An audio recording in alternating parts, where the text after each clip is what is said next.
What's going on, everybody? I hope you are doing well. Thank you so much for joining me here, TLP Sports Club. I do appreciate you joining me here. This is, like I said, TLP Sports Club, the YouTube channel. For those of you all who watch it on different platforms, the show you are watching is TLP Live. I am your host, and I go by the name of Harry B, and the B means billion. We have a lot to talk about. The Browns are, I would say, nearing their final roster. Cut day, I believe cut day should be Tuesday, which is today, right? August the 26th, 2025. Okay. Let's just say cut week. They got to finalize their roster. We don't trust the Cleveland Browns because there's a whole lot of stuff going on around the Cleveland Browns. Their decision-making is suspicious, but there's a lot we got to talk about. And before we talk about it, please watch this. It's your man's Harry Billion. Please do me a favor and smash that subscribe button. Make sure to give me the thumbs up. And don't forget to hit that bell notification so that you can get the videos as soon as I upload it to YouTube. All right, family, I got to go ahead and get into this video real quick. So that's all the business I got. You know what time it is. Let's work. All right, so let's go ahead and get right to work. A lot of y'all already know that the first person to go, that was Snoop Huntley, all right? Huntley's gone. We all knew that-ish. People sitting around here thinking like we all know something that we don't know because it's the Cleveland Browns. And they're always going to be Browning, all right? But Huntley was the first to go. And then Pickett, Kenny Pickett, got traded to the Raiders, all right? I believe he's going to be backing up Gino Smith, if I'm not mistaken. So Gino Smith is with the Raiders. Kenny Pickett is going to be his backup. Whenever he heals, he'll be their backup. They need a veteran backup because Gino does be Ginoing, if you understand what I mean. Like Gino does Gino at times, okay? He's just like Sam Donald. He Donalds and he Ginos. But anyways, Kenny Pickett is over there now with the Raiders. And then there was 3. But is there really 3? That's the question. Because now you got 2 rookies and a veteran. Was that the plan all along? Or was this some type of circumstantial roster manipulation? Because I don't believe that was the plan the entire time. And I'll tell you why. Why in the world would you bring in Kenny Pickett just to let him go? Again, we say all of this with the mindset of this is the Cleveland Browns, right? Ever since we got here. Remember now, we're BWBs, bandwagon Browns, okay? We just got here. And ever since we got here, nothing has gone according to football. Nothing. Everything's in disarray. Dysfunction at its highest peak. Confusion everywhere. Even the media that covers the sport, they threw them into a whole bunch of confusion. People left and right like, wait a minute, I don't know what's going on. Like guessing, trying to figure out what's going on with the Cleveland Browns. So then we got 3 quarterbacks. But the question is, with the Browns Browning, does that mean that we actually have Shadur Sanders at number 3, which I predicted, which I declared on this channel would be the best spot that he could be in? Remember, I told y'all that lucky number 3. That's where I believe Shedeur would be the best. Like, just sit right there. You don't have a whole lot of heat on you. You're number 3. We know your 5th round. We're going to get over that real soon because it took a little bit of time when Coach Prime got to Colorado to get over 1-11. We beat 1-11 up so much, I even got tired of saying 1-11. All right? I mean, it was just 1-11, 1-11, 1-11, 1-11 for I think 7 to 9 months. It was everything 1-11, and I kept telling people, All right, y'all gonna see real soon. And then we got over 1-11. All right. Shedeur is 5th rounder. Here we go again. All right. This is customary. Like, the Sanders go through adversity and then they rise just like cream to the top. And then everybody tend to forget. You remember game number 1, Carolina? Shadur Sanders went out there with everybody's doubts. Not everybody. I'm sorry. This is live, so I got to correct myself. A lot of people's doubts. The other half of us, or I would say the 1/3 or 1/4% of us, right? The pie, you cut it in 4s. That big chunk of doubters. They saw Shedeur do very well, score 2 touchdowns, just like the rest of us. They saw that.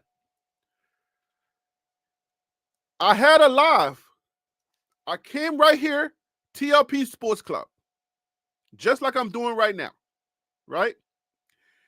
And we talked about it. Did those people come here and say words like, oh, is this your king?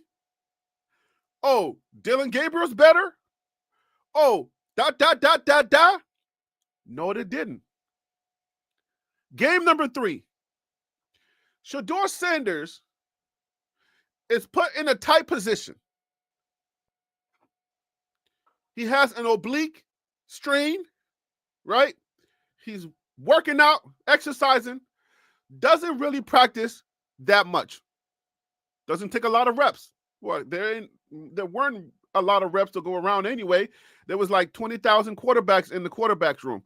Like it was standing room only in the quarterback's room.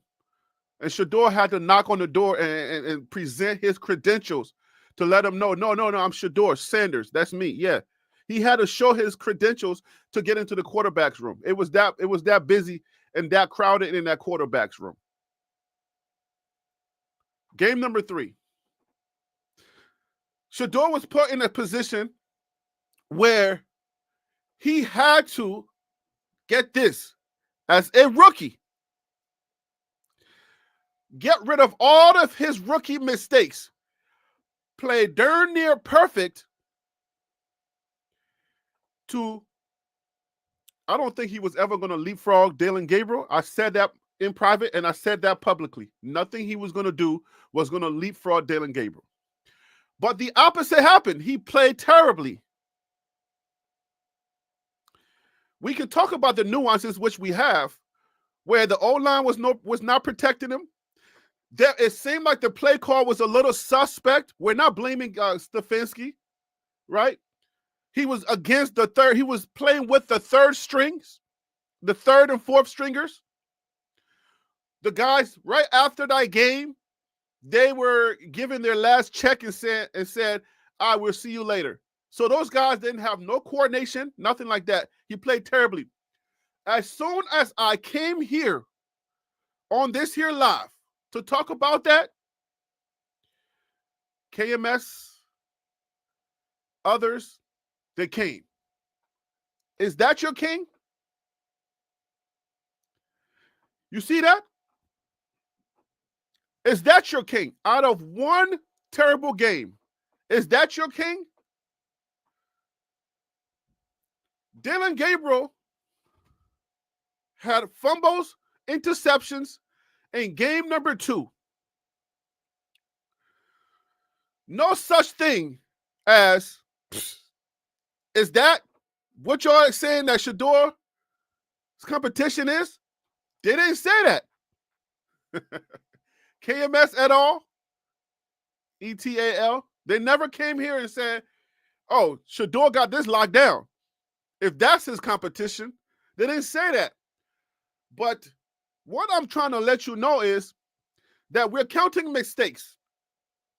On one hand, we say, well, the rookies and rookies are going to make rookie mistakes.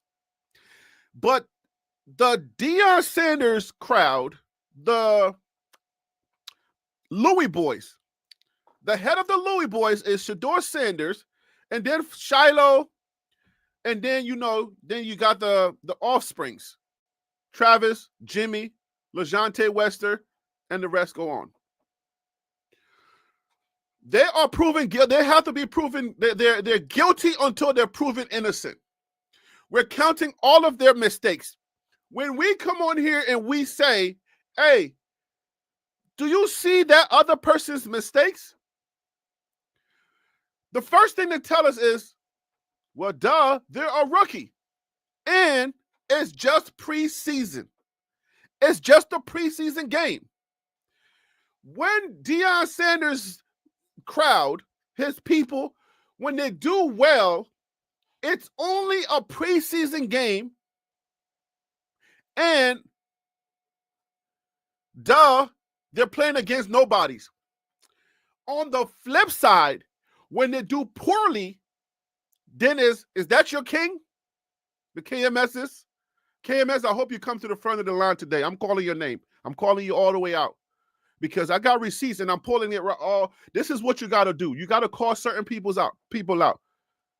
Because you're not going to hide from this. So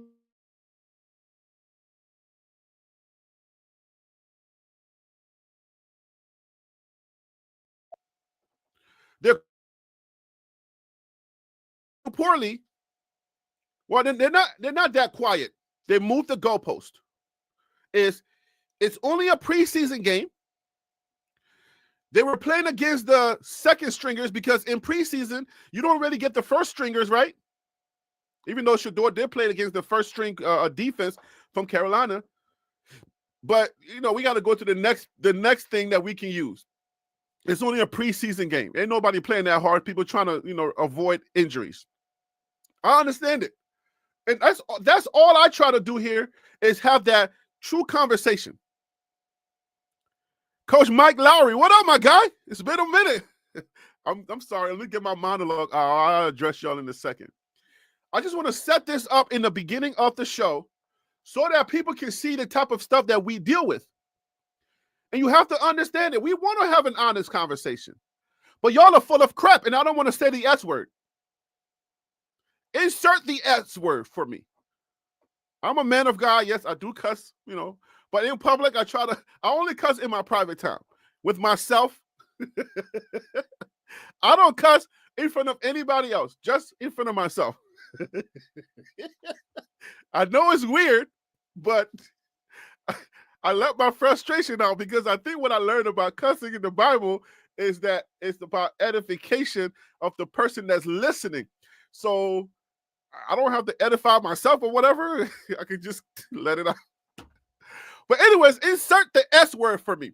Y'all are full of crap because we're trying to have an honest conversation. Stick to something. You got to stick to something. Is it just preseason or is it not? Because if it's just preseason and when he does well, it's just preseason, then when he does poorly, then it should just be, well, that's just preseason. Come on now. What do you expect the guy to do? All right. Those guys that were going after him, this is their last game to prove that they can make their teams. And they were going to go much harder than the first game. So it's obviously just preseason. Wouldn't that be fair? Is that not too fair for me to ask of y'all? To say, just have the conversation. If it's hard for us to have a conversation with y'all because y'all not consistent, y'all are full of crap. I didn't say a cuss word there. I choked up on my spit. Just in case you're like, oh, he almost said it. Y'all are full of crap. The KMSs and the others et al. Y'all full of crap. Because when I ask y'all to have an honest conversation, y'all not consistent. Y'all keep moving the goalposts. You're only counting faults. I say the faults, and that's my guy. Or those are my guys. I say the faults. You see what I'm saying? But you're only counting the faults. Y'all want to say, oh, y'all glazing and da-da-da-da-da-da. But if I'm saying the faults and you're only saying the faults, which one of us is really having an honest conversation? I say the good and I say the bad. You only wait for the bad to happen until you come in to try to say, well, look at here. I guess he ain't all that now, is he? We told you he was trash, But when he does good, you stay quiet. So you're not, and you want to accuse me, I don't know football. But I don't know football, right? But you know football, and then you forget about football when he does well. And then you come back and say, you know football now because he didn't play as well. So that means that you're looking for excellence. You're looking for perfection at all times. But when I ask you about that same perfection in other quarterbacks, you say people are going to have off games, off days. Quarterbacks are going to have off days. And players have off days. You're not always going to be on. So that means, again, you're full of crap. Insert the S word for me. You're full of crap. Because you don't use that argument when it comes to the Louis boys. I'm just trying to have a decent football conversation with you. But you're only interested in coming at me for just supporting a young black man. Well, not all black men. For just supporting a young black man in Deion Sanders. Deion Sanders' his sons. Let's just put it that way, the Louis boys. You don't like the fact that I support him so well. Me, not just me, but us, a lot of us that are in this space. And I want to say salute to all of the new subscribers. We're almost at 20,000. All right. We just had a video go viral. Over 100,000 views on the video. It was that video where we did. I broke down Shiloh's situation, the event that happened with Shiloh. That video went viral. And it brought in over 700 subscribers. So I just want to say salute to everybody that's here, that's new around here. Thank you so much for supporting the channel. It's me live. You know, that the voice that you hear, it's me. This is me live. This is what I do here on the channel. So salute and welcome to the channel. We have real conversations here. I'm a centrist. I'm right there. I ain't going to be too much over here. I ain't going to be too much over here. All right. I'm going to be right here with Shedeur content, Coach Prime content, because you start with the team that you're familiar with, because that's the information that you can give out without having to think too much. Just like players on the field, when they know the plays, they don't have to think too much. So as I add more teams, like the Indiana Hoosiers with Signetti. That's my guy now. That's my new team. And then I add other teams. You know, the content kind of grows and the channel grows with it. But right now is the Louis boys. All right. So that means all of the teams they're on, or hopefully they end up on. And then Coach Prime with Colorado when it comes to college football. I'm going to be adding more, like I said. So that's what it is. Right? Because we support, a lot of people hate us. Because some people rather go against the grain. It's natural. If everybody's loving one person, there are some people who naturally say they're just gonna go against the grain.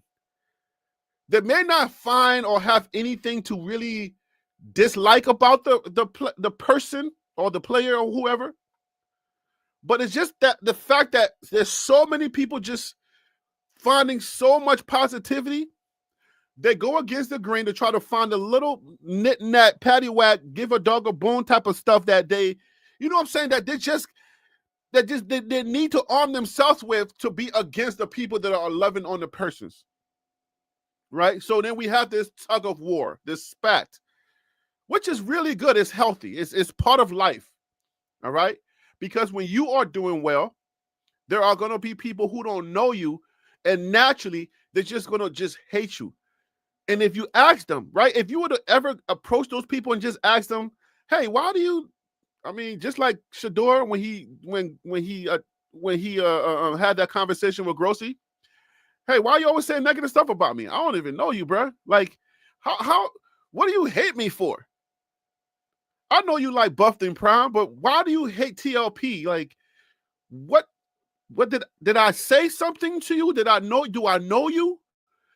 you can love Buffton Prime or, Colin and all the other channels, but I don't even know why you hate me because I don't even know you, bruh. Yo, son, I don't even know you. I'm in New York. I'm from Africa. I've never seen you in my life. Why do you hate my channel or me? I don't know you. That's the thing. People are just naturally going to find a reason to not like you. So that's what Shedeur is dealing with. But keep in mind, he's way more popular than I am. People know me in this space, but he is gigantuous, right? So imagine like my little 20 people that I got to deal with, multiply that by a billion for the Deion Sanders people and Deion Sanders also. So that's what we deal with. But you can't find a real reason why you really like decided that you're going to be on that other side. And if you do, come on the show. Let's talk about it. I would love for you to come on the show and really give me a real good reason outside of the fact that we all like Shedeur. I would love to have a show like that today. Let me put up my information. Join TLP Live. Let me get anybody to give me a real reason today. I had an agenda for the show, but I will yield to this show. Come on here, join me on live, and give me a real reason why you don't like Shedeur. And these are the perimeters, the guidelines, the guardrails. When you're bowling, there's this. If you're a new bowler, you put up the guardrails so the ball can stay and not go in the gutter.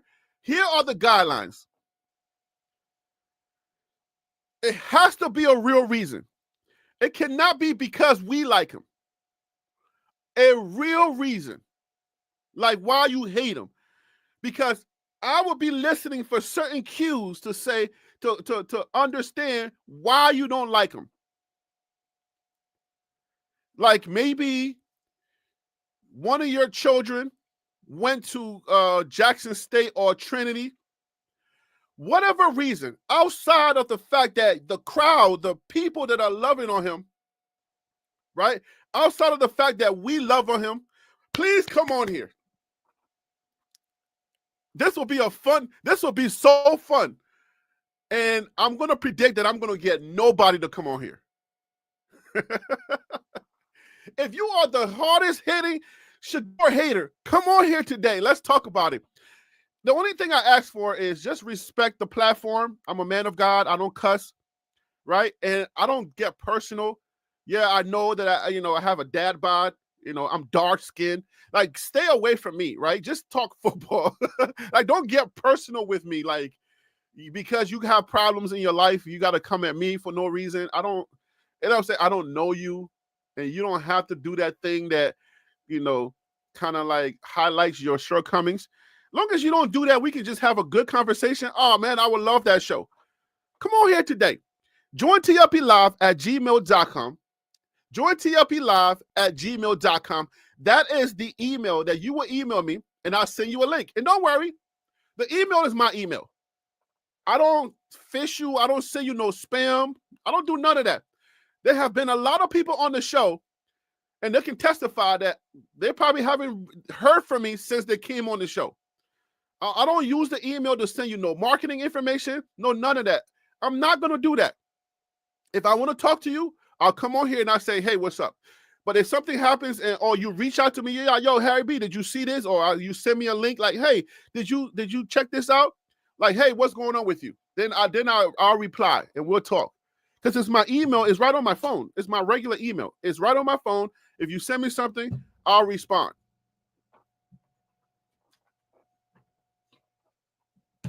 And by the way, Coach Hayes, I got your email, and I'm gonna reach out to you. I just been busy. I've been setting up my studio. My studio is moving around. I don't know if you noticed that the light setup has changed. I got monitors going on, so I've been a little busy. All right, but join TLP Live at gmail.com. Join TLP Live at gmail.com.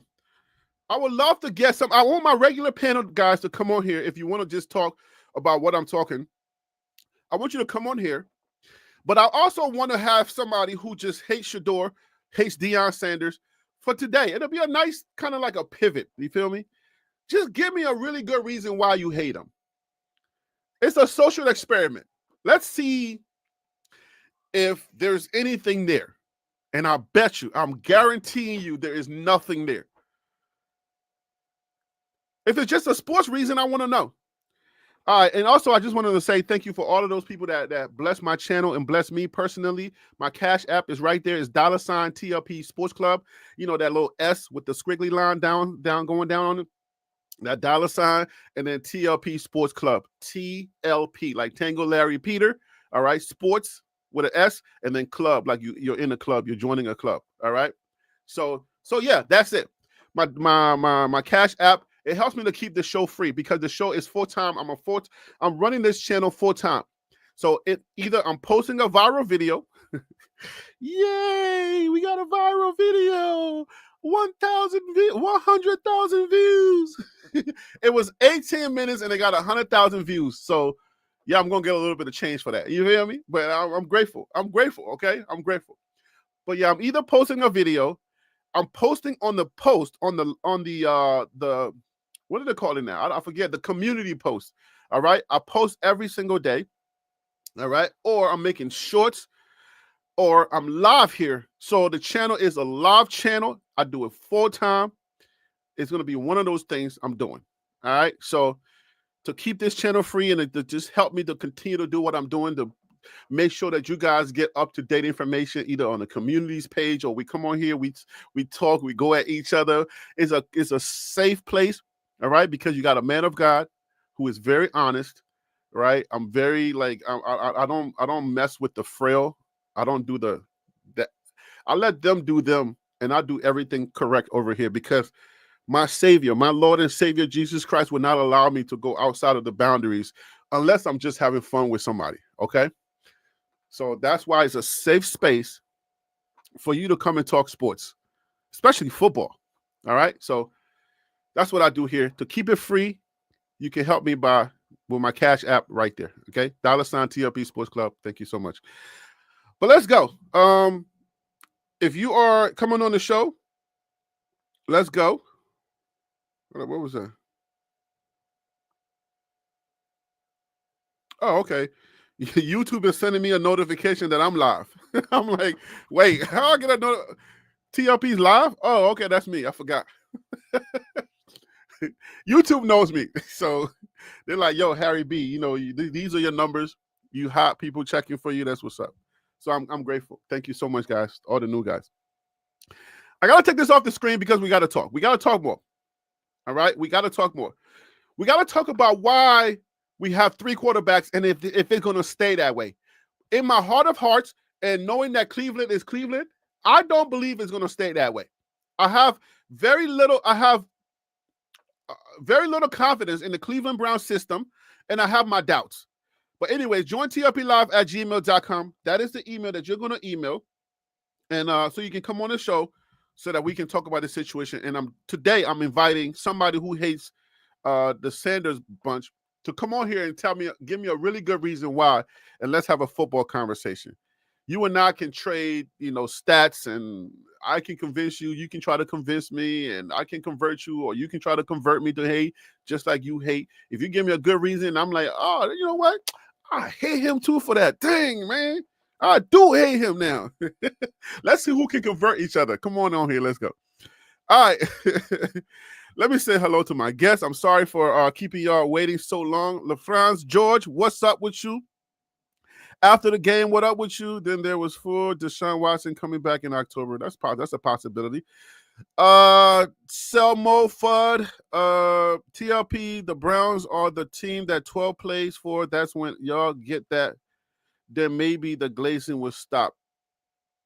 We don't have to like y'all. Get out of here. I don't have to like you. Man, please.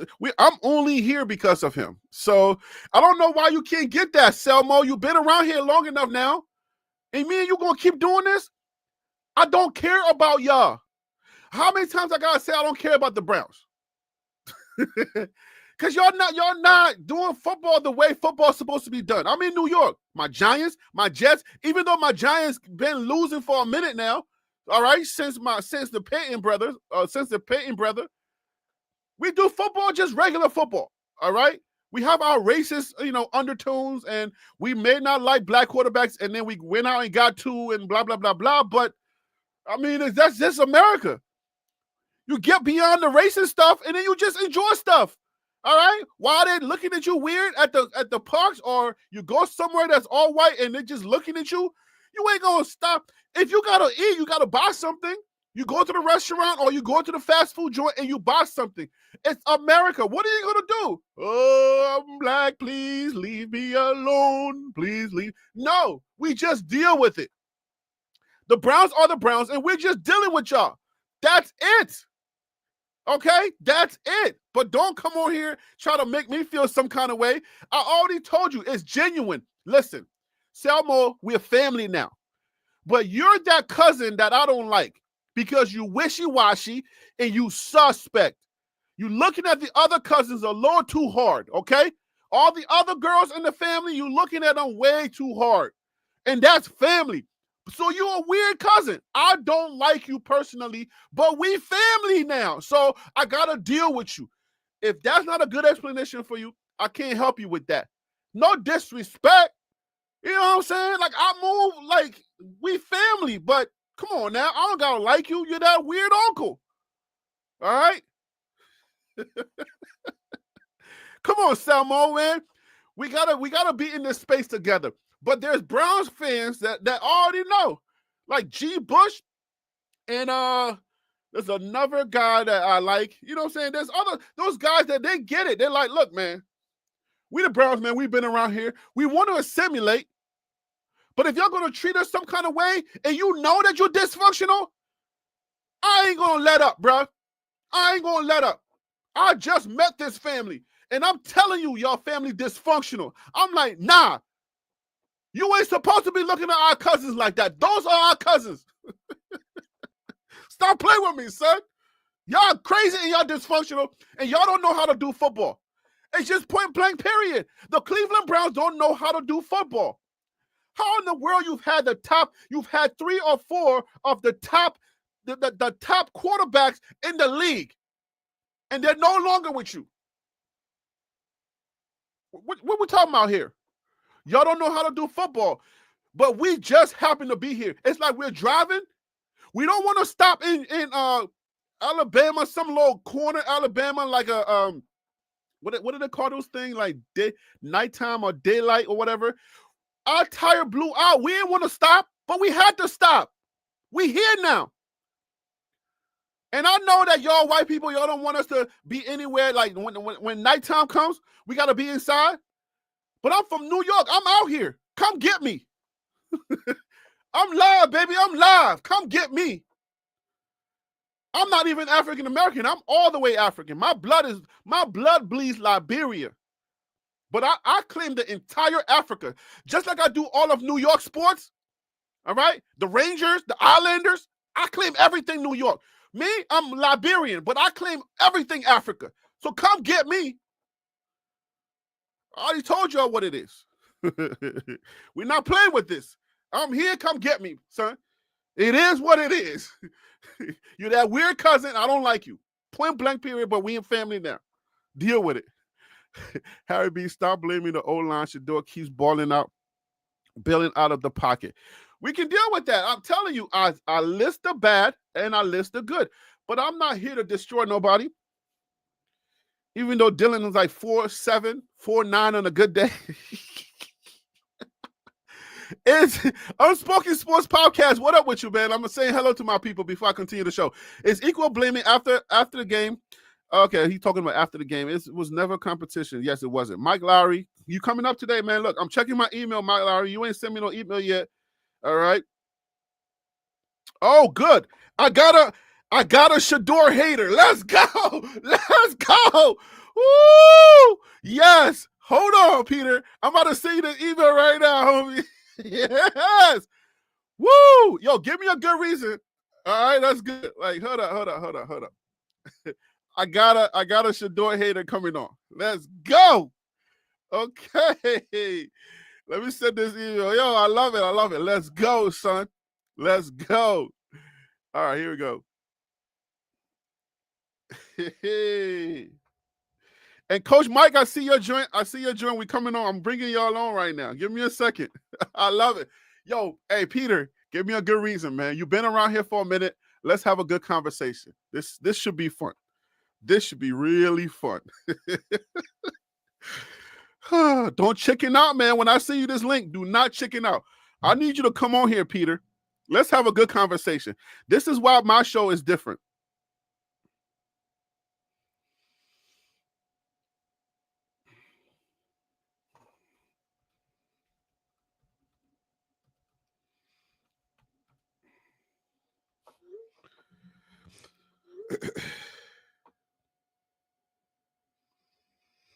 All right, here we go. Oh, I love it, baby. Peter said, I'm a Shedeur hitter. Let's go.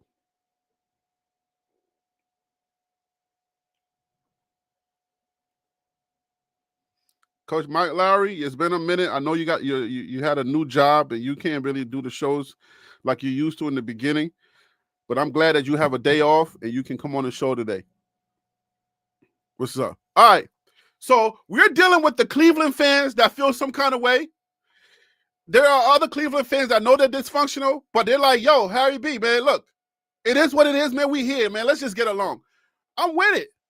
You see what I'm saying? Like, you get that really cool cousin where you just met him. It's like, yo, what's good? What are you up to? Like, what are you into? You know what I'm saying? Like, nah, man, I'm just chill. I don't do nothing. I just do what I do. This is a good family. We do the regular stuff that everybody else do. We got our little problems.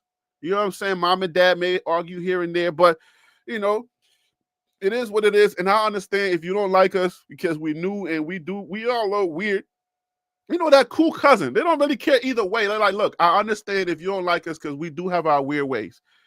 But, you know, the family reunions, we just eat and we just play cards. We don't really care. You feel me? But then you get the other ones like, yo, who you? I'm like, who you? I'm about to say the N-word. Who you? Shoot. Like, what you coming? We family. Why you coming up like you from Brooklyn somewhere about to run up on me? Like, we family, homie. Like, who you? Come on, Cleveland fans. We got to assimilate. Stop playing with me, son. Let me just say, LaFrance, I already said hi. Sarian, 1922, what up with you? Nebraska. Oh, Nebraska. Oh, no, that's F. Nebraska. Easy now, Harry B. Tender Cow might come after you. I don't know who Tender Cow is. Holla at me, Tender Cow, what it is, what it does. You feel me? I ain't afraid of nobody in this here sports streets. Lily, who? Lily, what up with you? Hey, Peter, come on, man. Peter, come on here. Let's talk. What up, Lily? Peter Gurgis, giving me a few words. I appreciate you. Percy Brown, what up with you? That's what I'm talking about. Pull up, Peter. Oh, okay. You're ready for Peter. That's what's up. Let's go. Unspoken Sports Podcast already says salute to you. Harry B, this Peter, don't call him a clown. Don't call nobody a clown. We gotta keep it respectful around here. That's why we can't have really good debates, because we are more interested in insulting the person personally than really just, I want to hear your differences. I want to know why you do this. I want to know why you think the way you think. I want to know if you're racist. I want to know why are you racist? This is a simple, basic question. Why are you racist? What is it? Can you explain to me why you hate black people?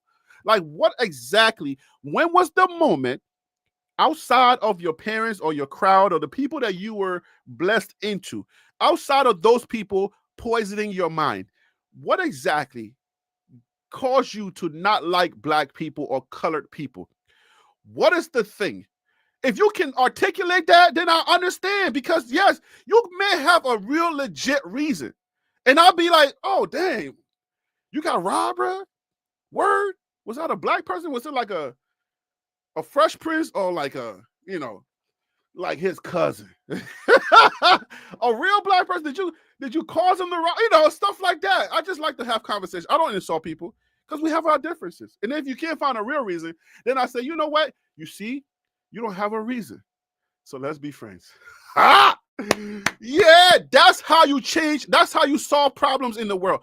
That's how you're gonna cure racism. That's how you're gonna cure problems by not insulting the person, respecting why they have a difference, understand the difference, give them an opportunity to give you the difference, and then you'll be able to understand where to go from there. You can either be friends or not. It's a big world. I can be in Africa, you can be in Timbuktu. That's still Africa for those of you who are all the way in the back of the. You know what I'm saying? Hey, Peter, give me a thumbs up. You ready, my guy? All right, let's go. Peter, it's been a minute, my guy. You got to unmute your microphone, but welcome to the show. Thank you for calling in. I appreciate you calling in. What up, man? Pleasure to be here. Oh, pleasure are you Italian? Here. You sound Italian. So I know you can't be racist if you're Italian. No, I'm Egyptian. You're not Egyptian. Stop playing with me. Yeah. No, you're not. I live in New York too. You're not African. Yeah, don't lie to me. No. I live in New York too, like you. Why do Egyptians say I'm Egyptian instead of saying I'm African? Same thing. Yeah, right. You got the same thing. Stop playing with me. You know it. Are you really? No, seriously. Are you really Egyptian? Yeah, of course. What? Yeah, I'm Egyptian. Yeah. You sound you don't sound like the regular white guy. You do have a little bit of accent in there, but it sounds Italian. But you happen to be African. Man. You Shedeur fans so obsessed with race. No, I mean I like to talk about it because we don't get a chance to just hear people out. That's all, you know. Yeah. Me personally. Where in New York you from? I'm in Brooklyn. I'm not from New York. You know that, right? But I'm a Brooklyn dude. I'm uptown. I'm on 145th. You in Manhattan? Yeah. In Harlem. Okay. Yeah. Man, I've been all over Brooklyn, man. So I'm all over Brooklyn. I work in Brooklyn. That's what's up. So you're a Shedeur hater. Hold on for a second. Hold the line. Let me bring on Stretch. Yeah. Stretch, what it is, man, what it does. Thank you for coming on. I appreciate you, brother. It's been a minute, man. What's up with you? Hey, man. Peace, love, and happiness, man. All right, so Stretch, thank you for coming back. Look, man, we're just going to jump into the conversation. I invited a Shedeur hater on here, and Peter says he's a Shedeur hater, but he's about to give us a real good reason why he hates Shedeur outside of the fact that we love him so much. Peter, the floor is yours.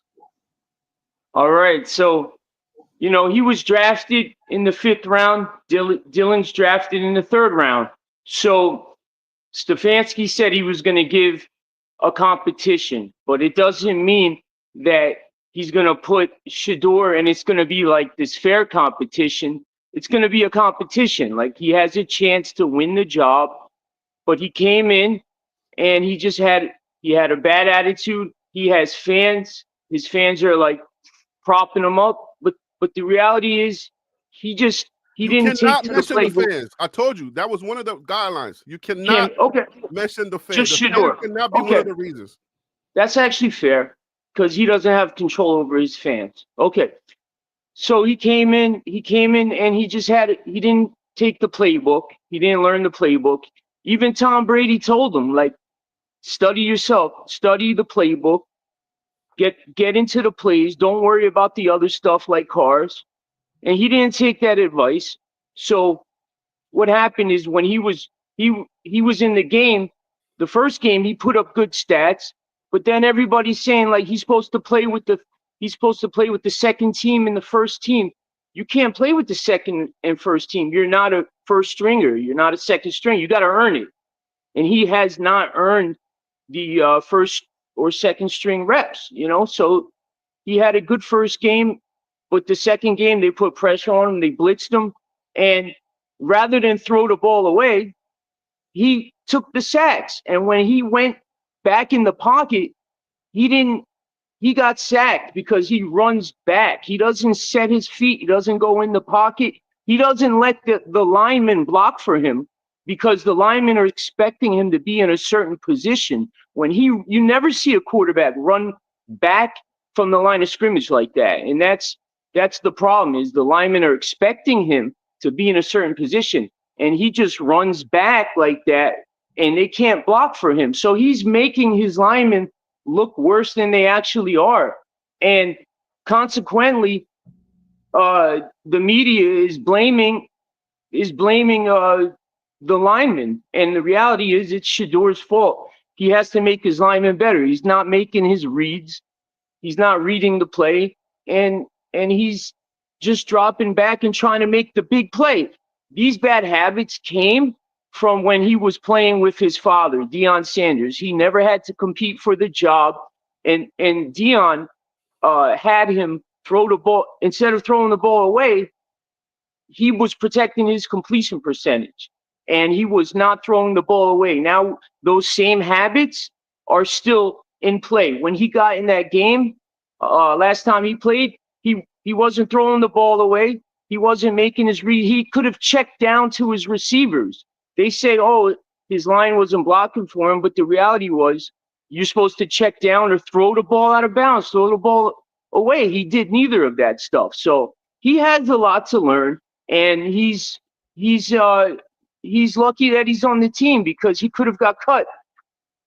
They mentioned that some of his linemen are fourth string, and most of them got cut. People don't realize, like, Shedeur himself is a fourth stringer, and if Cleveland cut him, he might not get picked up by another team because it's a distraction having him on the team.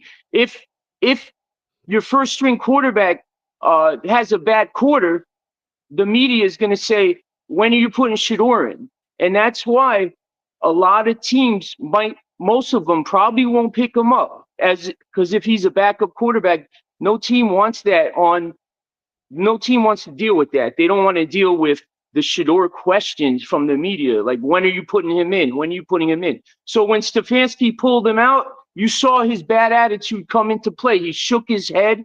And also, when Barry came up to him after the first game and gave him praise, what did he do? He said to Barry, I'm going to give you this sauce. And like, that's not how you talk to a GM. That's not how you talk to a GM, especially after the Giants debacle, when they said that he wasn't respecting the coach in the meetings and he had the headphones on. You don't, when your GM comes up to you and you're on camera, the last thing you want to do is make a joke about it. And that's what he did. Like, he said, I'm going to give you that sauce. He was laughing. He was joking. Like, give your GM some respect. He was speaking to him as an equal. Like, you're a fourth string. You're a fourth string quarterback fighting to make the roster. You don't talk to the GM like that. That's one of the few guys that's in your quarter. And he's talking to him like he was like his best buddy, like his homeboy. Come on, you got to respect that guy. Like, that's your higher up. That's your superior. Like, that's your like, you're working under him. You're like, he's under contract. I get it, but that's somebody that should be respected. You know, that's okay. So hold on. Let me get some questions in here. I should have given you your timer. But you've been hating Shedeur prior to Cleveland, right? You're on record for hit. So, but you chose to start at Cleveland.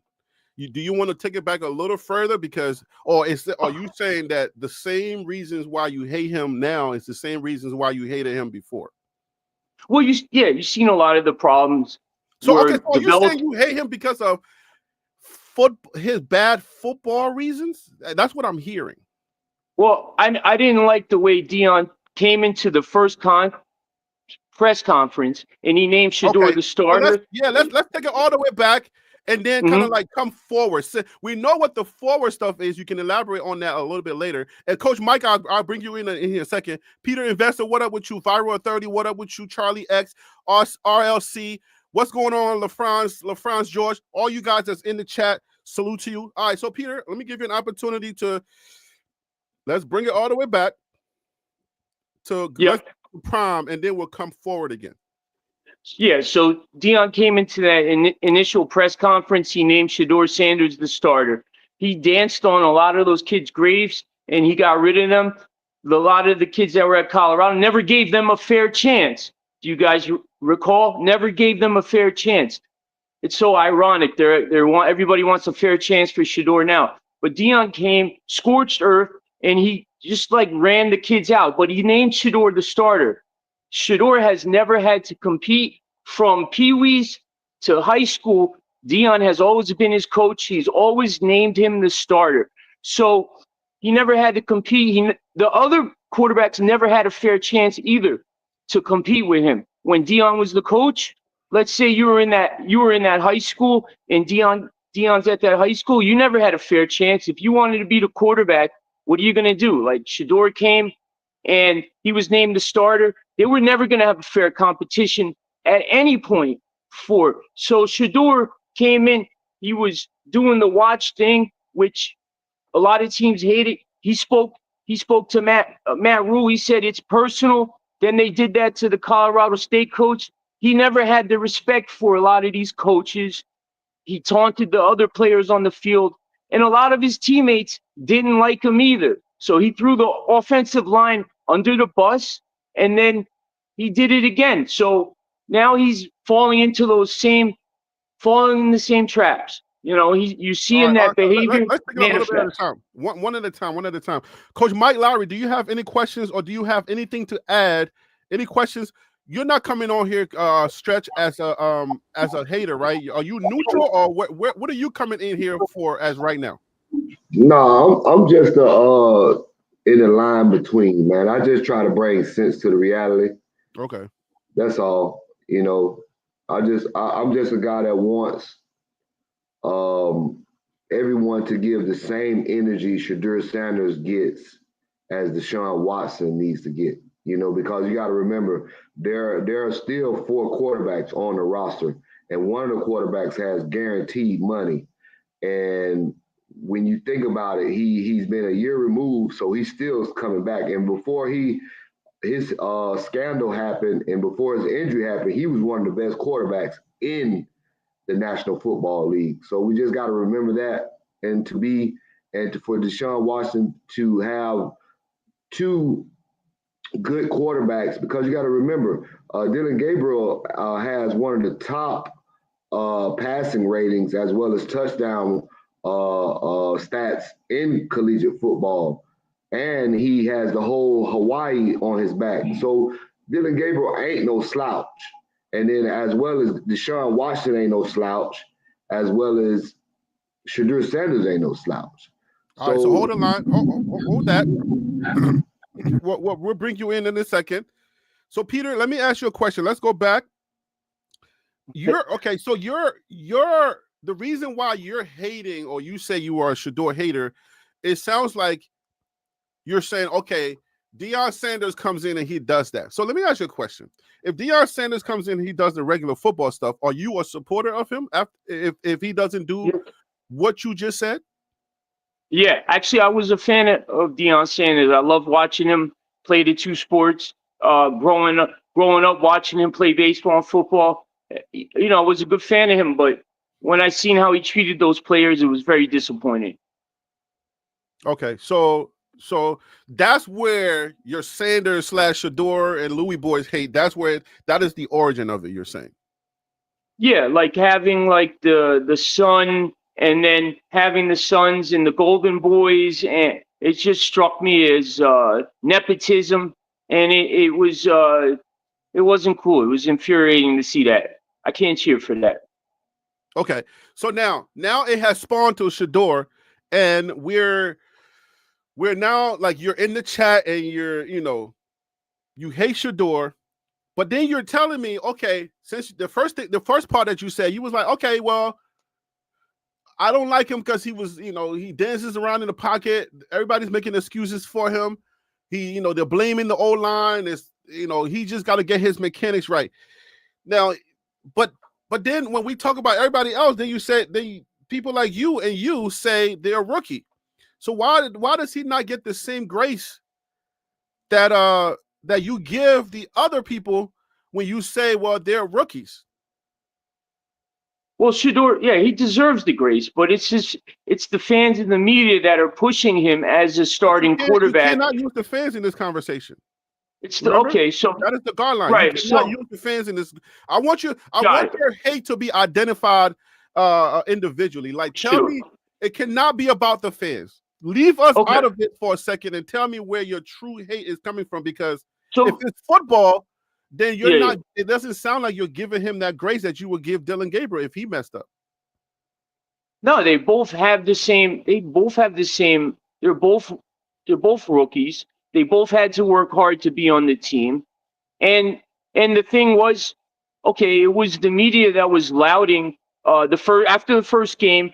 They were attacking Dylan Gabriel, and they were saying how Dylan had a bad game, and then it turned around, and it was when Shedeur had a bad game. They're developmental. Neither one of them is coming in to be the starter, so they both have time to develop. So the focus on each game and each stat, especially in preseason, was comical because a lot of the media felt that if if Shedeur had outperformed Dylan in the stats, then he would be ahead of Dylan and he would be moved ahead of him. And it doesn't work that way. If you drafted your third string quarterback and you got a fifth string quarterback behind them, if the fifth string plays a little bit better than the third string quarterback, you're not going to move him ahead of him because just because he plays a little bit better, because just like those stats, you got to they have to be taken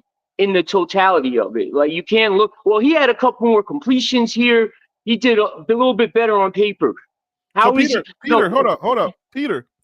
Yeah.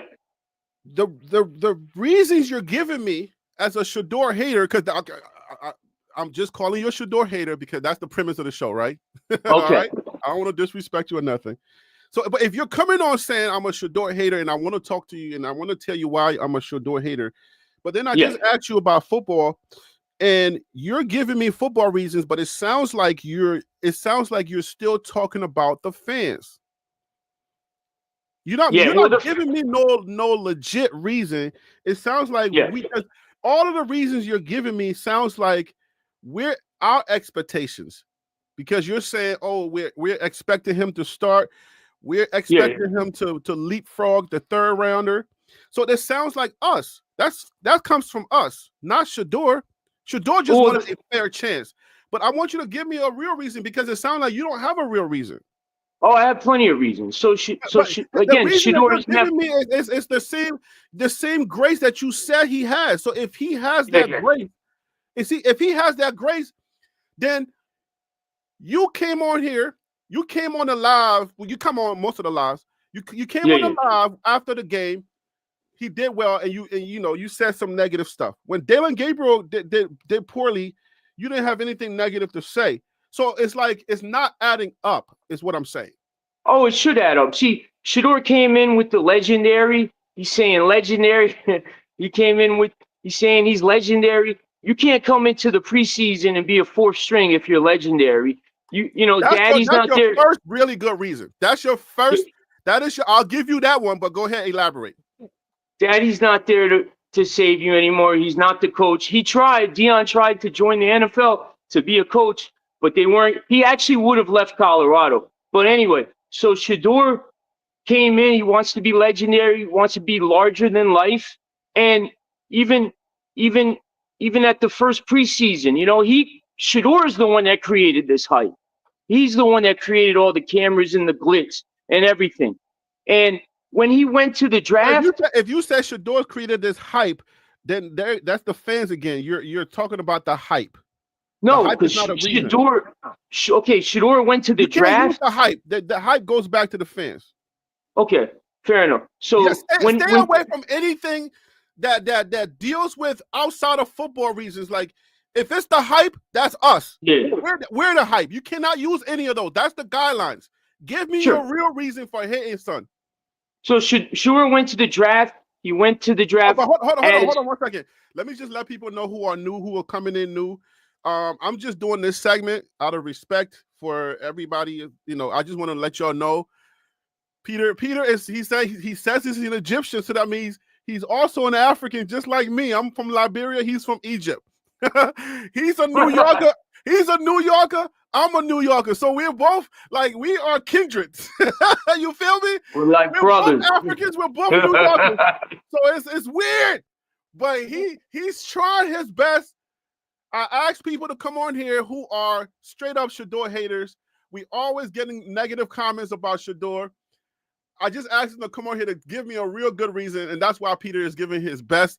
It's no respect. If out of respect, we're having fun with this. All right. So go ahead, Peter. And Stretch, Okay. let me just say, Stretch, man. I don't know. You're not. If you're not a hater, maybe you might want to call back in later. I don't want to keep on the panel, because I'm trying to have this segment right now. And that's what my focus is. Go ahead, Peter. Okay, so Shedeur went to the draft with the headphones on, and Deion, I want to preface this. So Deion Sanders told Shedeur about when Deion went to the draft. When Deion went to his draft, he told the team, I think it was the Giants, it could have been another team, but he told them, you're not going to be around to pick me. Oh, you're picking, let's say, I forgot the number, but he's like, oh, you're picking 12th. I'm not going to be around for that. And so Deion told this story about when he went to the draft. He went there with the gold chains. He went there larger than life. And he made a joke out of the draft. He didn't care. And he tells that story to Shedeur and the family. So Shedeur hears this story about how Deion went there. And what does he do? He does the same exact. He goes there with the gold chains. He goes there with the bad attitude. He tells the teams, he has headphones on when the Giants Brian Daboll was quizzing him, and he was listening to music. It was absolutely disrespectful. He did it on purpose. And right, so let's do one thing at a time. So let's take it. Yeah. Let's take it piece by piece now, right? All right. Okay. So the gold chain was a bad deal. The legendary thing was a bad deal for you. Are you a Johnny Manziel fan? No, I like his. I like the way he did in college. His how he was such good as a freshman, but he fell off as a sophomore, and he blew an opportunity. Yeah, not a fan of that. Not a fan of that. Okay, but do you realize that Manziel did similar things like Shedeur, as far as the flashiness and stuff like that? Yeah, he did, but he wasn't a Nepo baby. That was the difference. He didn't have daddy. That's another thing. I'm not dealing with Nepo right now. Nepo is a different thing that we can address. I'm talking about the flashiness right now. If Shedeur is flashy, then and Manziel is flashy, then what is the difference between them besides their color? You got to understand the optics, okay? When you're a rich kid and you're flashing expensive cars, jewelry, and everything. Manziel or Shedeur? No, I'm talking about Shedeur. He's a rich kid, and then you had the NIL, and then he's flashing fancy cars, jewelry. It's different. It's a different. How is Manziel flashiness is different from Shedeur's flashiness? Well, anybody. It's different when anyone's somebody came up from less than nothing, and then they got it. It's a lot different than, someone that was born rich and is flashing their wealth. It's totally different. And it's the optics of it are different. We got to litigate everything because remember, I'm trying to dissect the hate. All right. That's all I'm trying to do. I don't want to keep cutting you off, but I got to dissect the hate because what I'm hearing is not necessary. You're not making a good argument. And I'm going to tell you, we're going to do this piece by piece because we got to get this hate out of you, my guy. We got to get this hate out of you because you're not giving me good reasons. Shedeur, you saying okay, if you're poor and you get money, go ahead and flash. I'm just trying to put it into terms where I can understand it. Flash if you're poor, don't flash if you're rich. Is that right? Yeah, I'm saying that. I'm saying it's different optics. You're saying that? Yeah, I'm saying that. Hear how weird that sounds? Flash. I don't think it's weird at all. If you were poor, flash. It's okay to flash if you were poor. If I don't think it's rich. You cannot flash. I don't think it's okay for anyone to flash. That's the difference. But I'm saying if you're rich, it's worse optics than if you're poor. I think showing the wealth is crass, and it's really not. It's ill class. It's not classy to do it. But when you're rich, it's even worse. When your family, your daddy is a known celebrity, and you're doing it, it's a higher level of like distasteful. So do you understand that you came in here and said I like Prime and he was the original Flash guy? So did you hate Prime's Flash? No, I loved it. Like I said, he So how came do up you love his Flash but hate Shador's Flash? because he was a self-made man. His daddy didn't give it to him. He came up and he played the two sports and he did it on his own. Okay, and he had his own personality. The difference is that was his personality. He came with the chains. He came with it. He adopted a persona. It was prime time. It was a persona. It was original.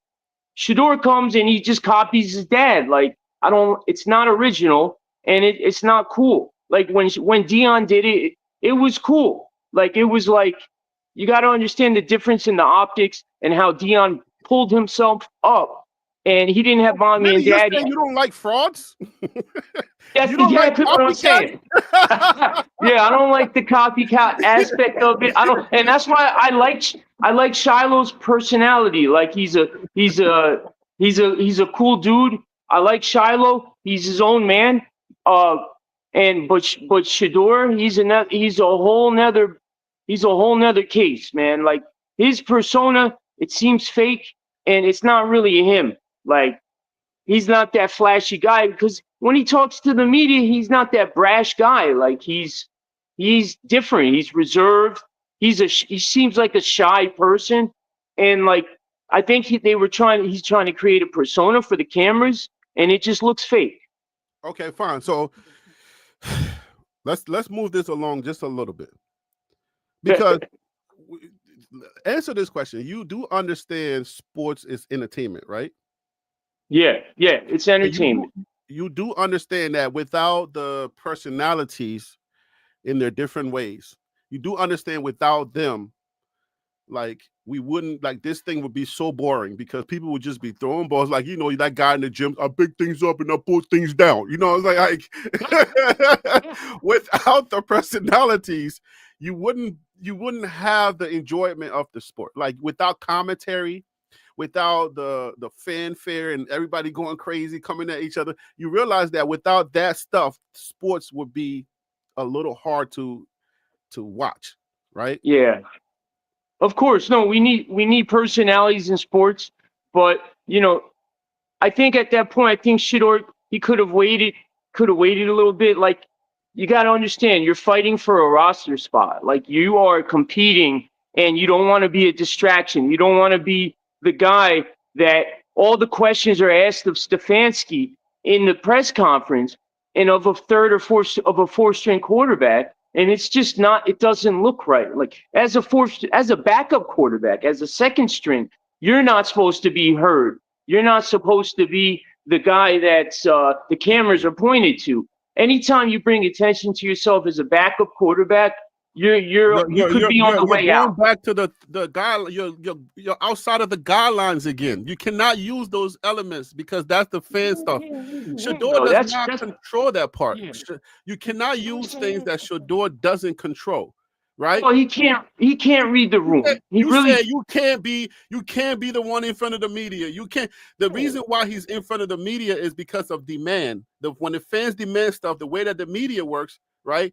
Is supply and demand. Supply and demand. When there's a demand, then we got to supply. When there's a demand, the media has to supply. You cannot blame the guy that the fans want, and the media is supplying. You cannot do that. That's it. Those are the guidelines. Your hate has to be outside of those barriers. It cannot be inside of those barriers, because then that means that Shedeur is in control of that. If he was in control, then I would say, okay, I see what you're saying. It makes a little bit of sense. But if the guy is just doing, if a billion people around the country, around the world wants to see somebody and the camera says, okay, fine, here he is, guys, y'all happy? Then you're saying, no, he shouldn't do that. He shouldn't do that. That sounds a little weird. That's where he fed into it, and not like it's a real hate. Shedeur fed into it though. He brought the camera. He brought the attention. He brought it. Like he brought it on himself. Like okay, for instance, the media asked Shedeur about. Go ahead, Peter. Okay, they asked him about Dylan Gabriel. The incident when Dylan said, "I'm not an entertainer. I'm a competitor." Right? That's what Dylan said. They asked Shedeur, and rather than Shedeur saying, "No comment" or "I believe him," he goes, "Well, you know, I guess I gotta kind of believe it." Like he totally answered the question in a way that would lead everyone to believe that he didn't believe him. So Shedeur feeds into this stuff, and he's a four-string quarterback. You're fighting for your life. He doesn't know how to read the room. Shedeur does not know how. Third string, not fourth. There's only 3 on the roster now. Now, Watson ain't well, back you yet. got Watson. Watson's a better quarterback. He's So not back yet. honestly, Shedeur should have been sixth string because I had Huntley ahead of him. I had Watson ahead of him by far, and I had Pickett ahead of him. So that, I mean, he should have been sixth string. And at that point, he could be cut. He needs to dial back on the attention, and he needs to sit back, learn the game, learn how to scramble in the pot, learn how to stay in the pocket, learn pocket presence, study the playbook, study the plays, learn, and get better. Okay, If he's all right. serious about this, if he's Okay, serious so about being an NFL quarterback. all right, so let me take a poll.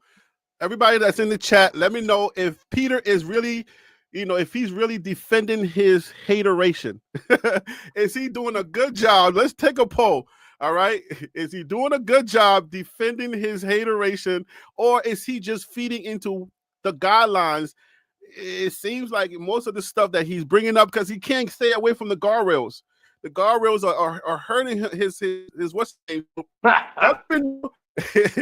This is all in fun, by the way. I don't hate Peter. He's a good guy, so whatever. Listen, we're having fun, okay? This is sports and it's all entertainment. But Stretch, you had a question. Go ahead. Yeah, I just want to throw this in the conversation.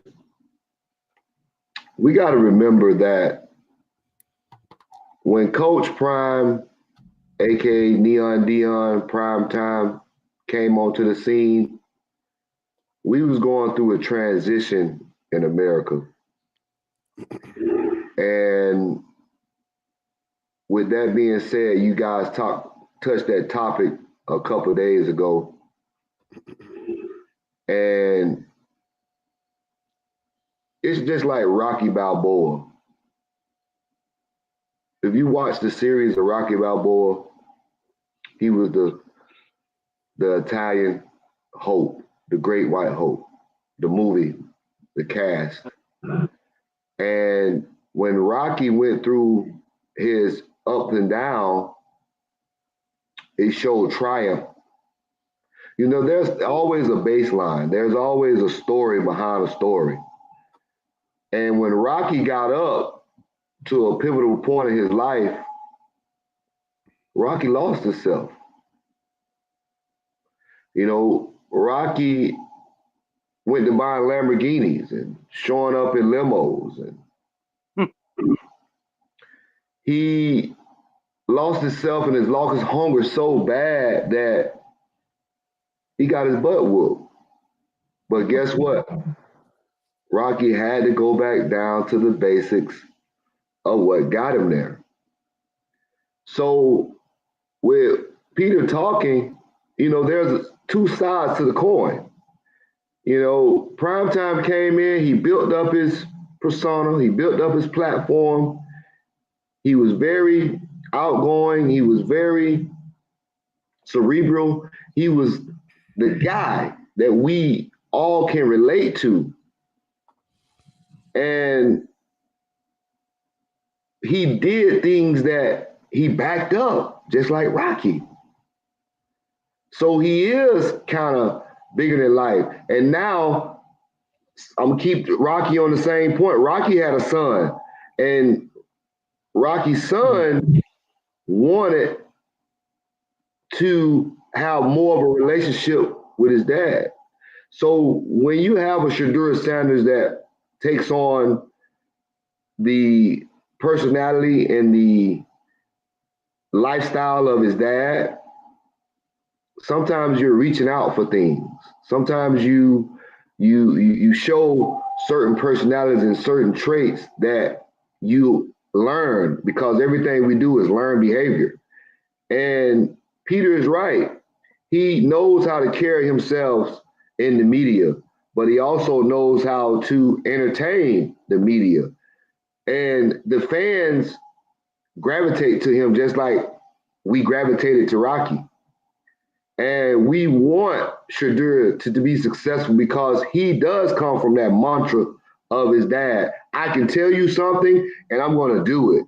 So we're tired of Shedeur, me personally, of him being so outspoken with his vices, with his personality, that he don't capitalize on every moment that he gets. He does have the media presence. He does have the ticket sales. He does drive the viewership. We want you to be a winner. We want you to win those games that we expect for you to win. So that's where critique comes in. That's where, see, Deion Sanders always did his thing.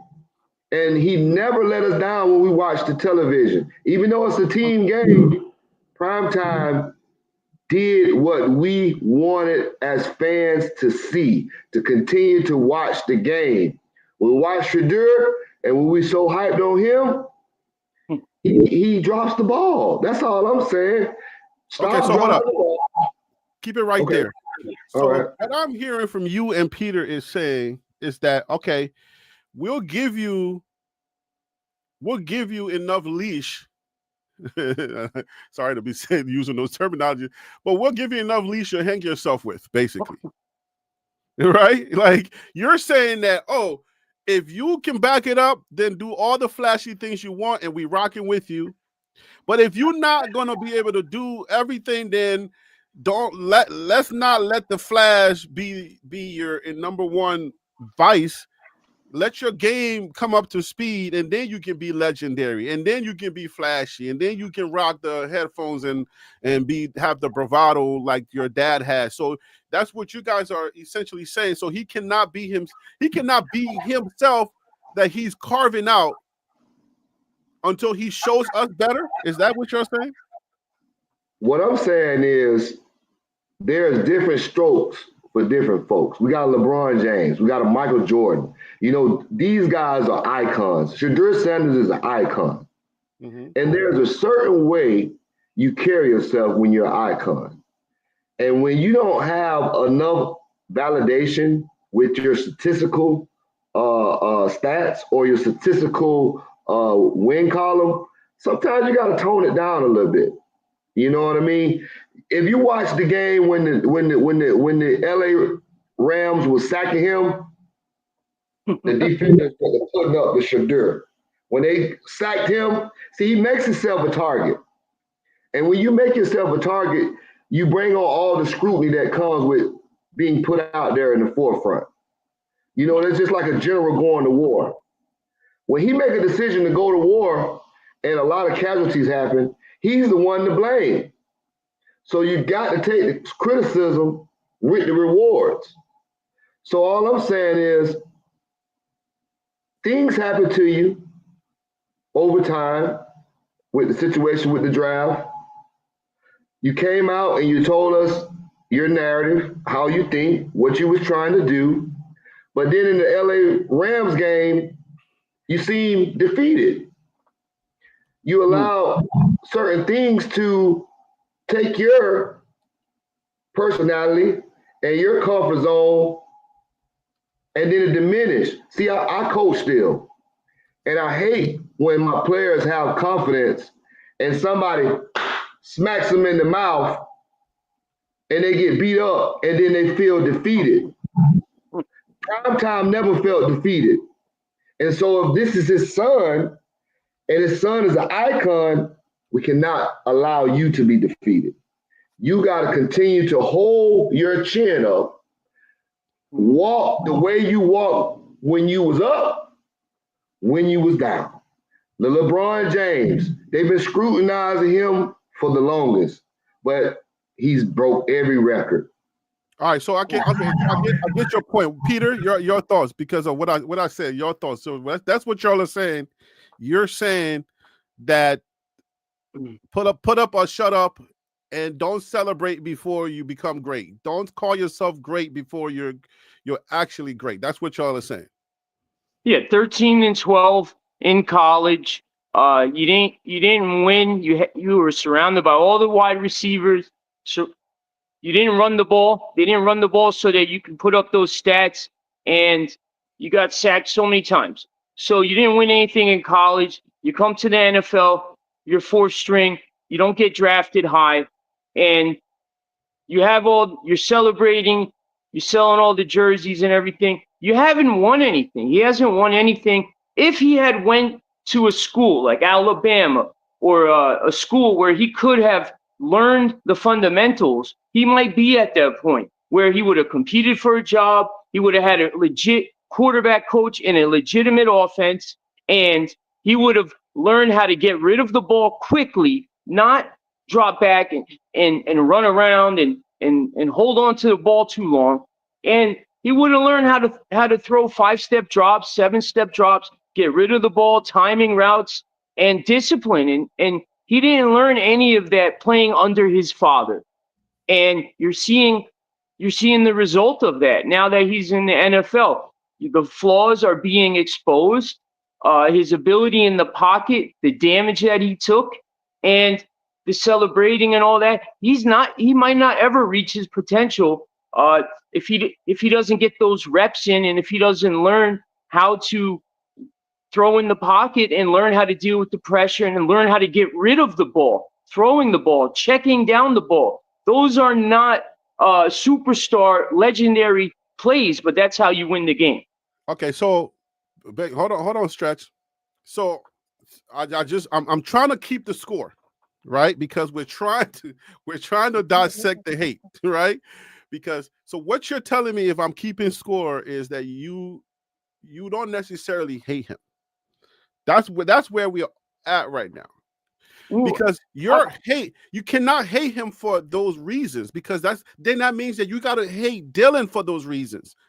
Right? You got to say negative things about Dylan for those reasons, or other people for those reasons. But you're not giving me a real reason. You're like, okay, he's dancing in the pocket. And what I'm hearing is, if he's dancing in the pocket, if he's doing all of these things, and you guys are still praising him, then he's not that great. But you're, on one hand, he's a rookie and he can learn. He's still learning the game.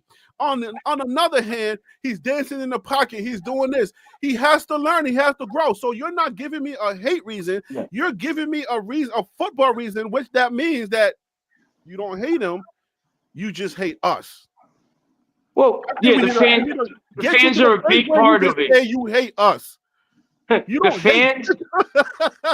the fans are a huge part of Shedur's hate. Yeah, they're a huge part of it. Absolutely. That's where I'm trying to get you to be at. You hate us, not Shadur. 1000%. The fans, the super fans, the prime sexual. You see, Peter? You see what I do out here on this show? You see how we just got here?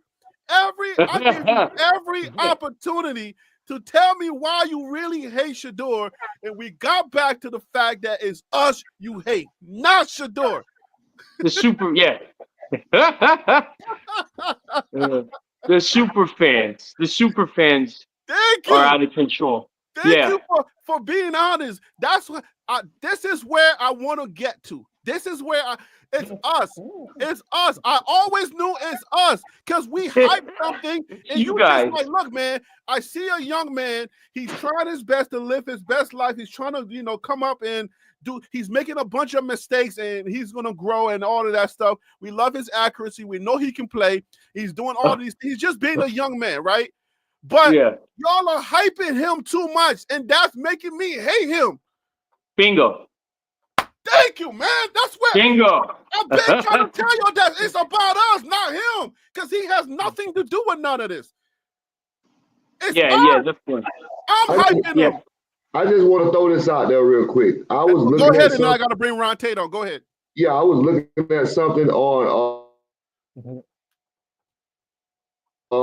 the internet, and I just want to read off to you some of these quarterbacks that made it to the NFL, but you never heard of him. All right. Case Keenum. I know you remember him.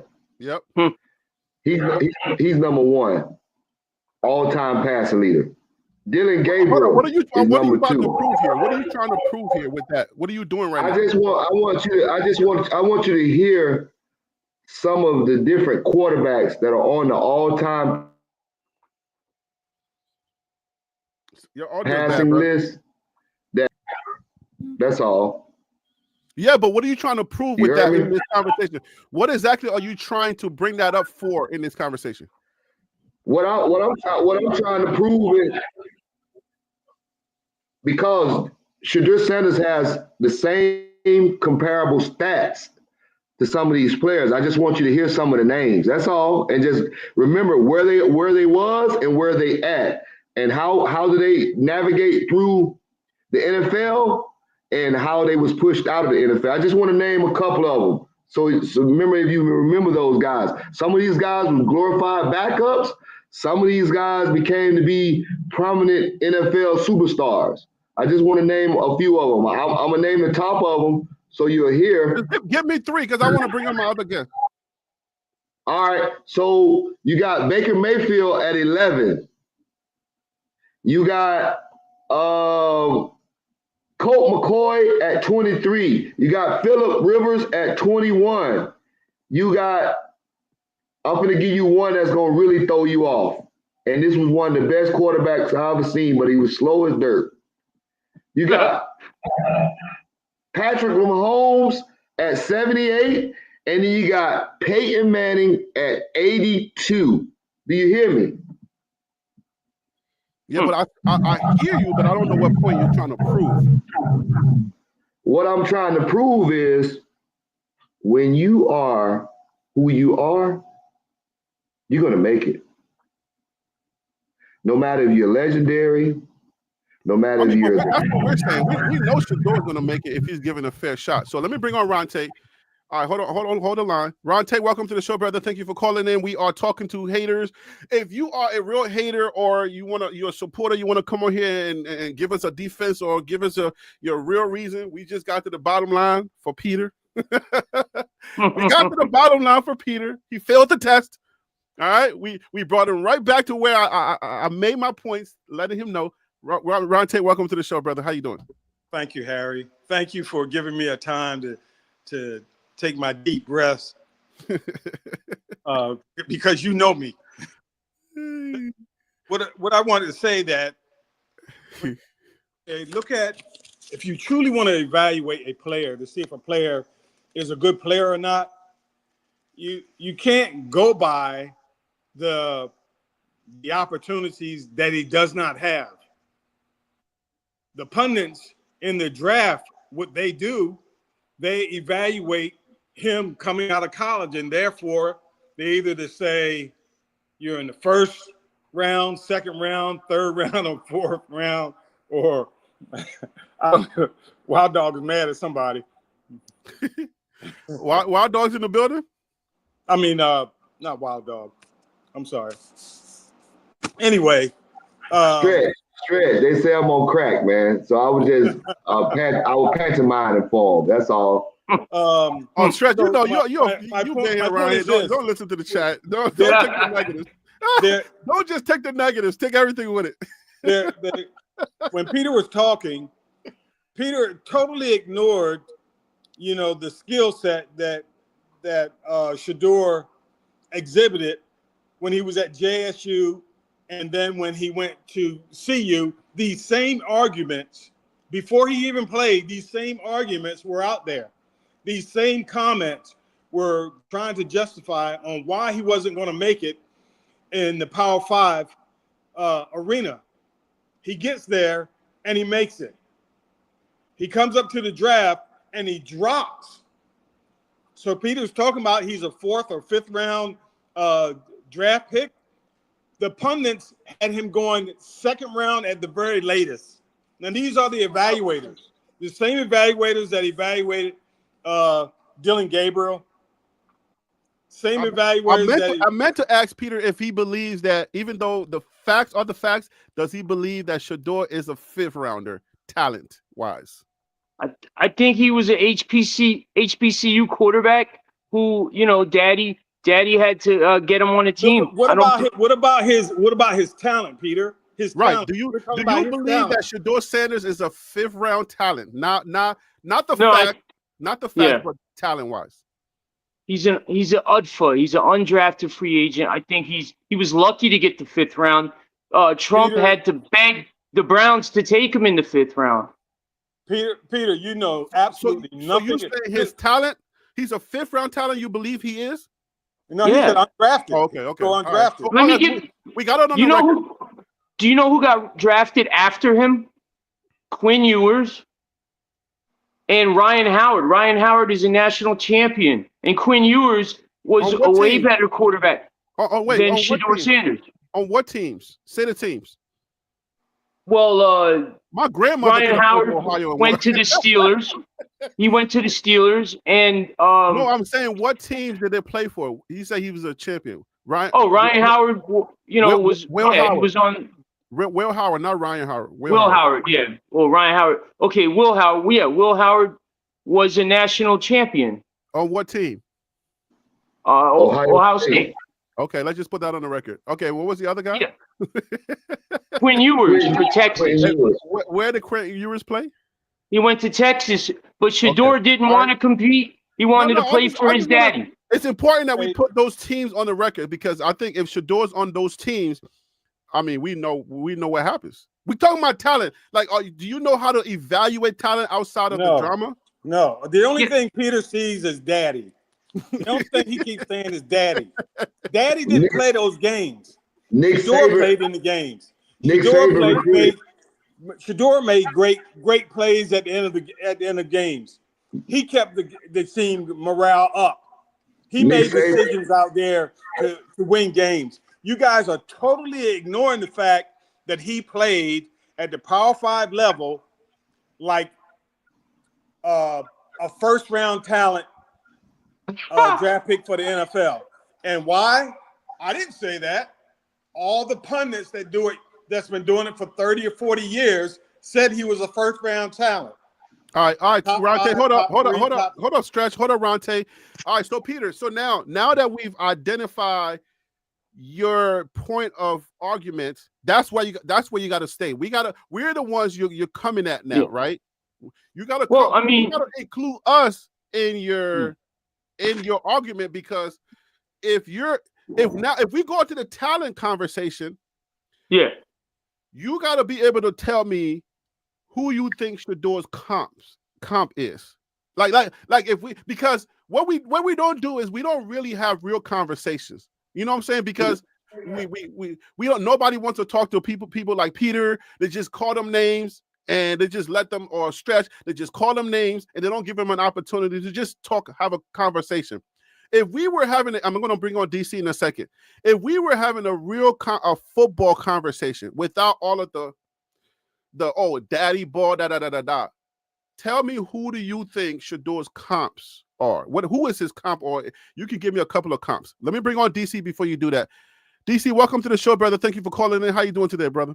Doing fantastic, everybody. How you doing? All is well. All is well. Hey, man, look. TLP is the only place you're going to get some content like this, okay? So I'm not afraid to talk to anybody. So, all right, so Peter, respectfully, give me Shedur's comps. I'd say he's like a Tim Tebow that can't run. So that's a good comp. You're saying Tim Tebow because Tim Tebow was one of the greatest college football quarterbacks. Yeah, but if he couldn't scramble, that would be Shedeur. Okay, so if you're comping Shadur, right? Let's just make sure that we're keeping this in perspective. If you're comping Shadur, Tim Tebow, then how is it not 1st round? Just to be. I said a Tebow that cannot run. I'll give you another comp. Jeff George. He's like a Jeff George, a poor man's Jeff George. And where did Jeff George go in the draft?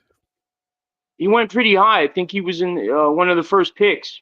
So you're comping Shadur, these talents, but you're not putting him anywhere. You're saying he's 5th round talent. How does that work?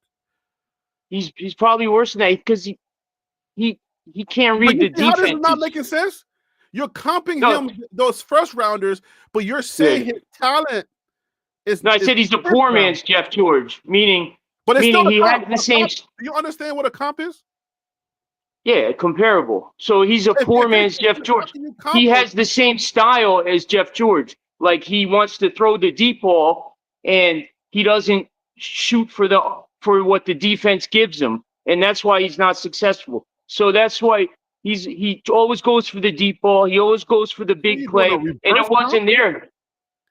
Yeah, so he's. Understand. Are you doing a reverse comp? I said a poor man's. That means like an. Oh, you don't know a poor? Okay, a poor man's means like. I know what you're saying. This is what I'm trying to get at. This is what I want. I want us to have a fair football conversation. Remember, and I'm going to go to DC to maybe clear some of this up for me. When you comp someone, you're kind of comparing them with the talent of the comp, right? And if the person is a first round talent, then you would say, "Oh, at least we can compare him to that talent," right? So if we can compare it, whether it's the poor man or whatever he can't run or whatever team can go, if they win first round, then isn't it fair to say that you're not being fair in Shedur's evaluation?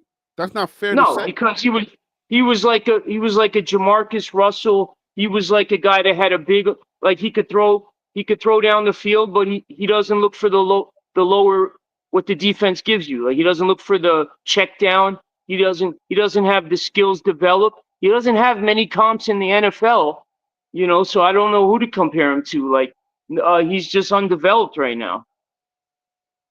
Okay. All right, DC, what are your thoughts, please? Because I'm still kind of lost. I'm still trying. Remember now, I want us to drop the fan stuff. Right now, I just want to have a pure football conversation.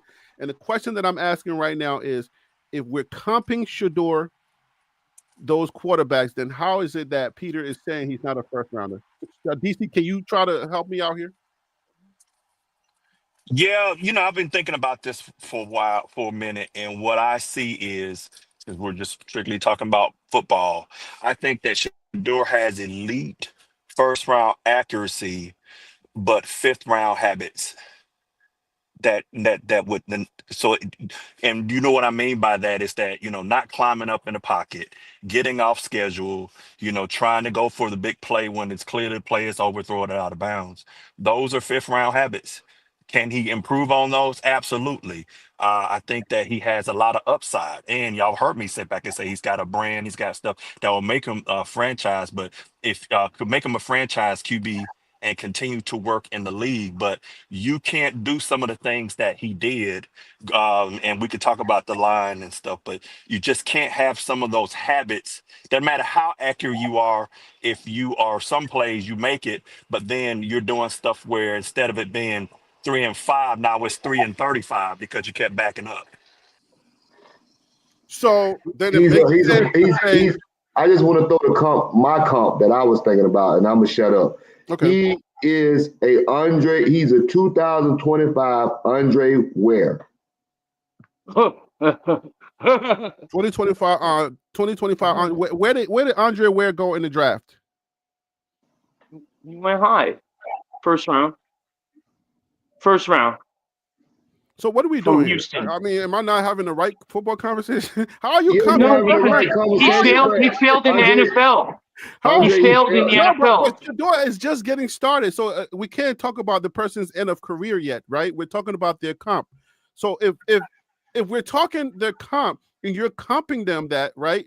Then how can you say that he's a fifth round talent, but his comp is first round? Can I answer that to me? Somebody explain that to me.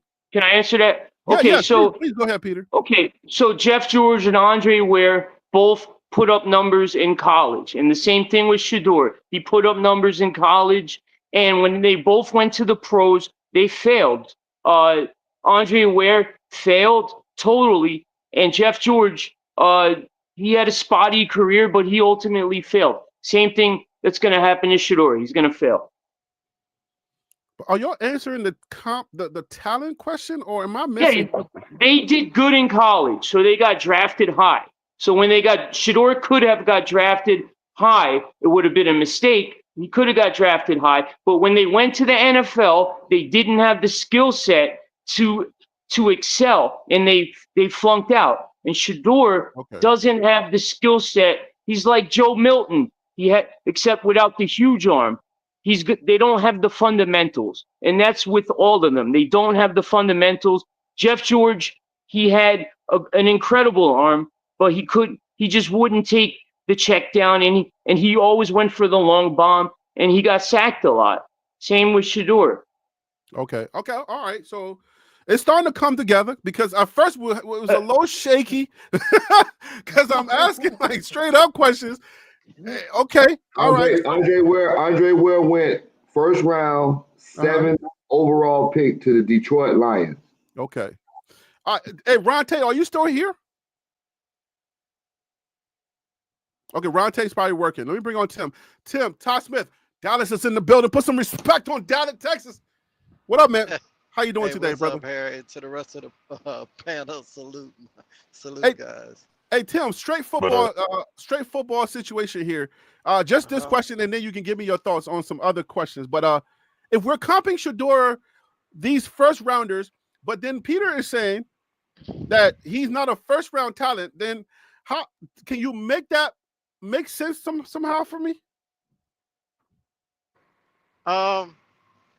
Is Shedeur first round talent? So the question. So I asked him about Shedeur's comps. And then he gave me these first rounders, and then saying, and then because in one conversation he says Shedeur's not first round talent. DC said he's a first round accuracy, but not he has bad habits. So I'm trying to see how we're comping him first round people, but he doesn't have first round talent, because I thought the way I understood comp to be is like they're comparable, and that's who he would be if we were to say, okay, what quarterback is he like? To me, I would compare his game somewhat to Russell Wilson. I don't know what. Let me see. Did Russell Wilson? What round did Russell Wilson, or did he go to the CFL first? I think it was third round. So I would compare it to him. Style of play. I mean, accuracy. Wilson has a stronger arm. Wilson, he does check downs, but he's trying to push the ball down the field as well. As far as Shedeur having first round talent, absolutely. But I agree with what DC said.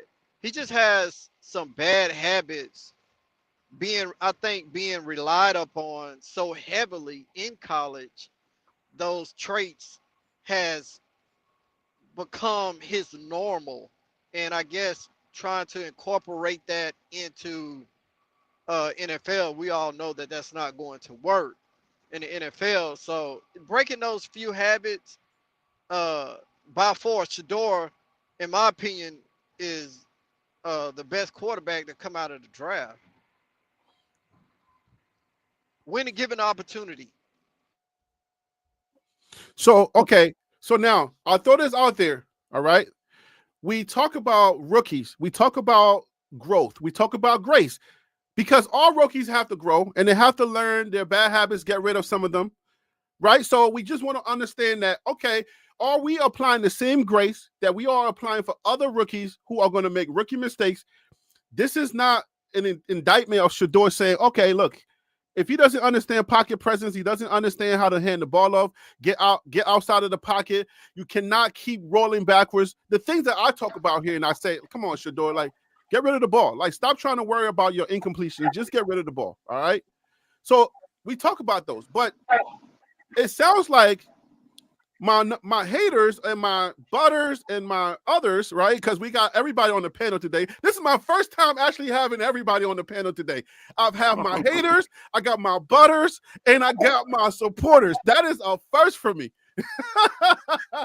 He Peter came in and said, I'm a hater. Let's go. I don't care. And I'm going to show my face because I work in Brooklyn. You can't do nothing to me. And I'm African. I'm like, oh, shoot. Oh, shoot.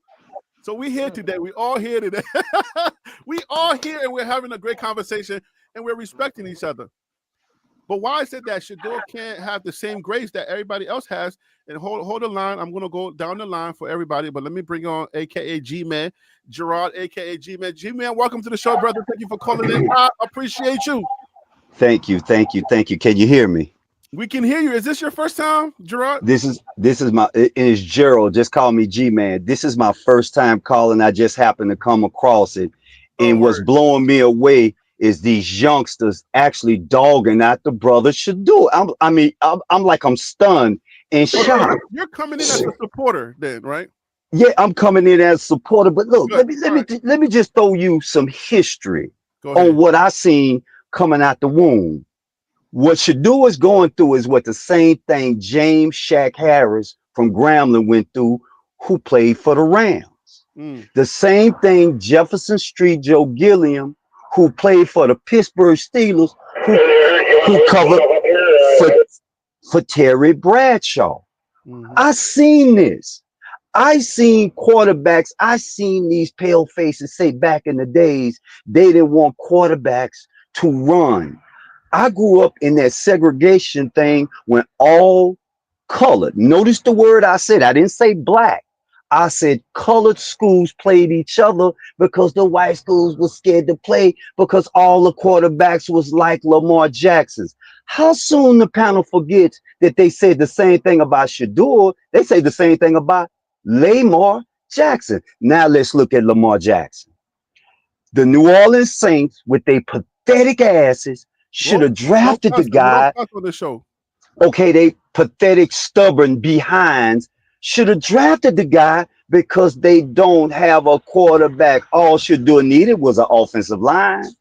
I would be running for my life too if I had a defensive end breathing on me. I'm running. Get a guy time, he's going to throw the ball. He does hold the ball too much. But if Trent Dilfer can make it in the NFL, you trying to tell me that Shedeur can't make it in the NFL? All right, hold it right there. Let's go ahead and have some pushback. Who got the first pushback? Go ahead, Stretch. You got the first pushback. I just want to compare him to another person because I do a real deep dive on players. Remember Gino Smith? Hey, but Stretch, let's identify your position. I know DC's a butter, Peter's a hater. Where we get? Are you a butter? You got to be a butter. Yeah, you are a butter because you said I like Deion, I like Shedeur, but like he got to get rid of certain things. That's so you're a butter. Yeah, you're a butter. Me? Go ahead. You're a butter. Go ahead. No, he talking to me. He talking to me. He talking to me, G-Man. Stretch is a butter. No, G-Man, you're a supporter. You said it. You said yes. I'm a supporter. I'm a supporter. So Stretch is a butter. I love Shedeur, but he got to do X, Y, and Z. Those are butters. So that's how the show defines them.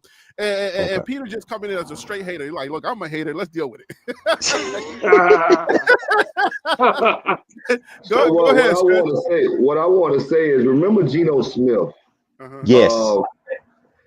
He was wonderful guy in college.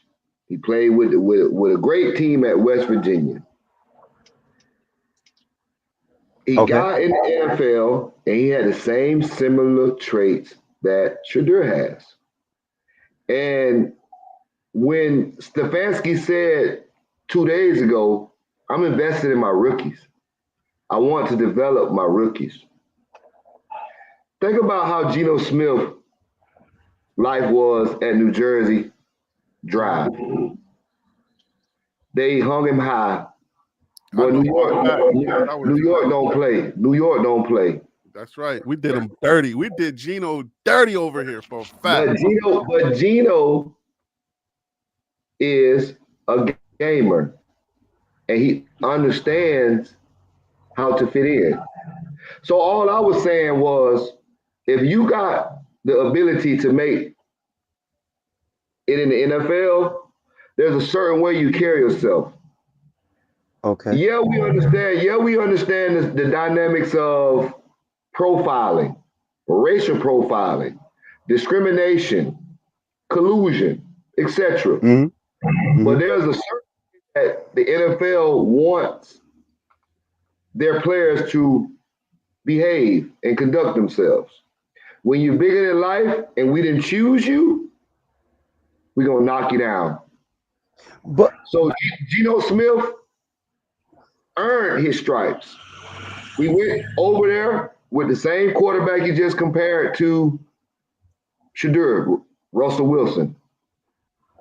Russell Wilson took Seattle to the championship. They could have had two, but the NFL wanted Russell Wilson to be their new what they call them when they take over the reins. Poster boy. It's called poster boy. They wanted him to be his poster boy, but he failed at it. So Gino Smith got an opportunity to be the starting quarterback. And now look at Gino Smith now. Gino Smith got 2 big contracts. Yes. He kept his mouth closed and he earned that money. Yeah, Shadur Sanders is coming in with wealth. Yeah, he's coming in with earnings. Yeah, he has everything that we want him to have. But the NFL said, not so fast, my guy. All right, so let's deal with that. Let's deal with that real quick, guys.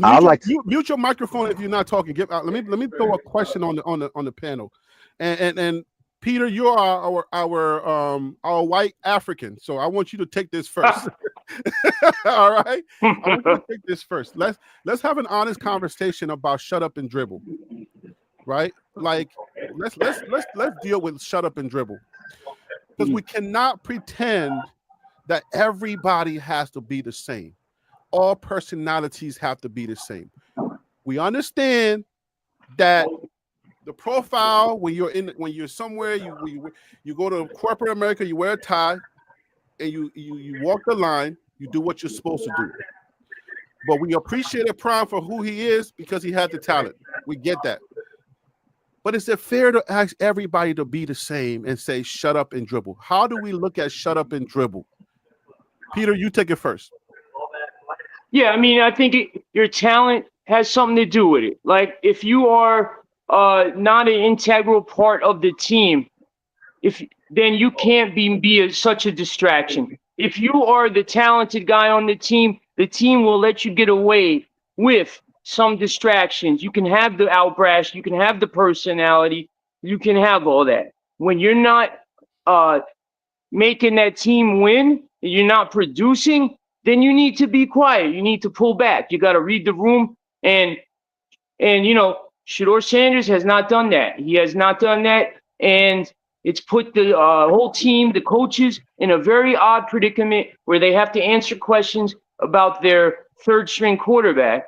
And he's getting a lot of attention. And if you're the third string quarterback, that attention is not good. And probably I would predict that if he does not have a great development, another team might not give him another chance. Okay, let me ask the question a different way for you. How do you look at shut up and dribble as a societal thing? Just leave football alone. I mean, how do you look at shut up and dribble from a society standpoint? Well, shut up and dribble. We don't want our athletes telling us about politics, telling us all this. Like you're getting paid to dribble a basketball, throw a football. These are athletes. They're not doctorates. They don't have. They're not they're not getting paid to have intricate opinions on politics or on financial or how the world works or anything like that. So if you're an athlete, you might want to leave all the politics and all the weird. Like, look at Shannon Sharp. Like, he paid the OnlyFans model like almost $50 million, put her in a new tax bracket. She played him. Like, he didn't use his brain in that one. Yeah, I guess that didn't use his brain either. All right, hold on. I'm gonna get to everybody, I promise you. But when you say that, are we alleviating the fact that when we have major issues, we do come back and we ask these platforms to speak up for us, to help us. I'm not going to spend too much time on this, but like there are celebrities that are being asked to speak up about Gaza, to speak up about other areas, and in any other time, I guess when the things get real thick and they can't find no other way to get some type of help, then it's okay for you to talk. Then they go to you and they ask you, "Hey, can you please say something?" You know, the Latinos are asking, "Hey, come on, guys, can y'all please help us?" Right? Hey, mute your mic if you're not talking. So I'm like, we got to be very careful when we get to a place where we say, look, man, shut up and dribble. If you saying you're down for shut up and dribble, then when we have societal ills, it's really hard for you to then come double back and say, hey, man, why are you not saying nothing? Because then it becomes two-faced. Yeah, well, they can say things, but it's going to hurt their career. So they have to balance that. Like anytime you have a celebrity and they're talking out about politics or this, or you got an athlete and they want to stand up for a certain topic, then they got to know it can hurt their career. And then they can't complain about it if their career takes a hit because no one wants to hire them because they took a stand on a political issue or some other issue. And it's either became a distraction or the teams just don't want that. So they have to balance whether they want to be that they're willing to take those consequences. All right, cool. All right, we're gonna go backwards. We're gonna go DC. 30 seconds, please, guys. Let's try to keep this short. We got a big panel. I think I feel you can say whatever you want to say. You know, you get you get to make the choice. You just don't get to choose the consequences. So yeah, I understand that's a slippery slope. You can say what you you don't want to get stuck into shut up and dribble, but you also have to understand you're their brand. So you can say it. You just have to accept that the repercussions that's probably going to come with that.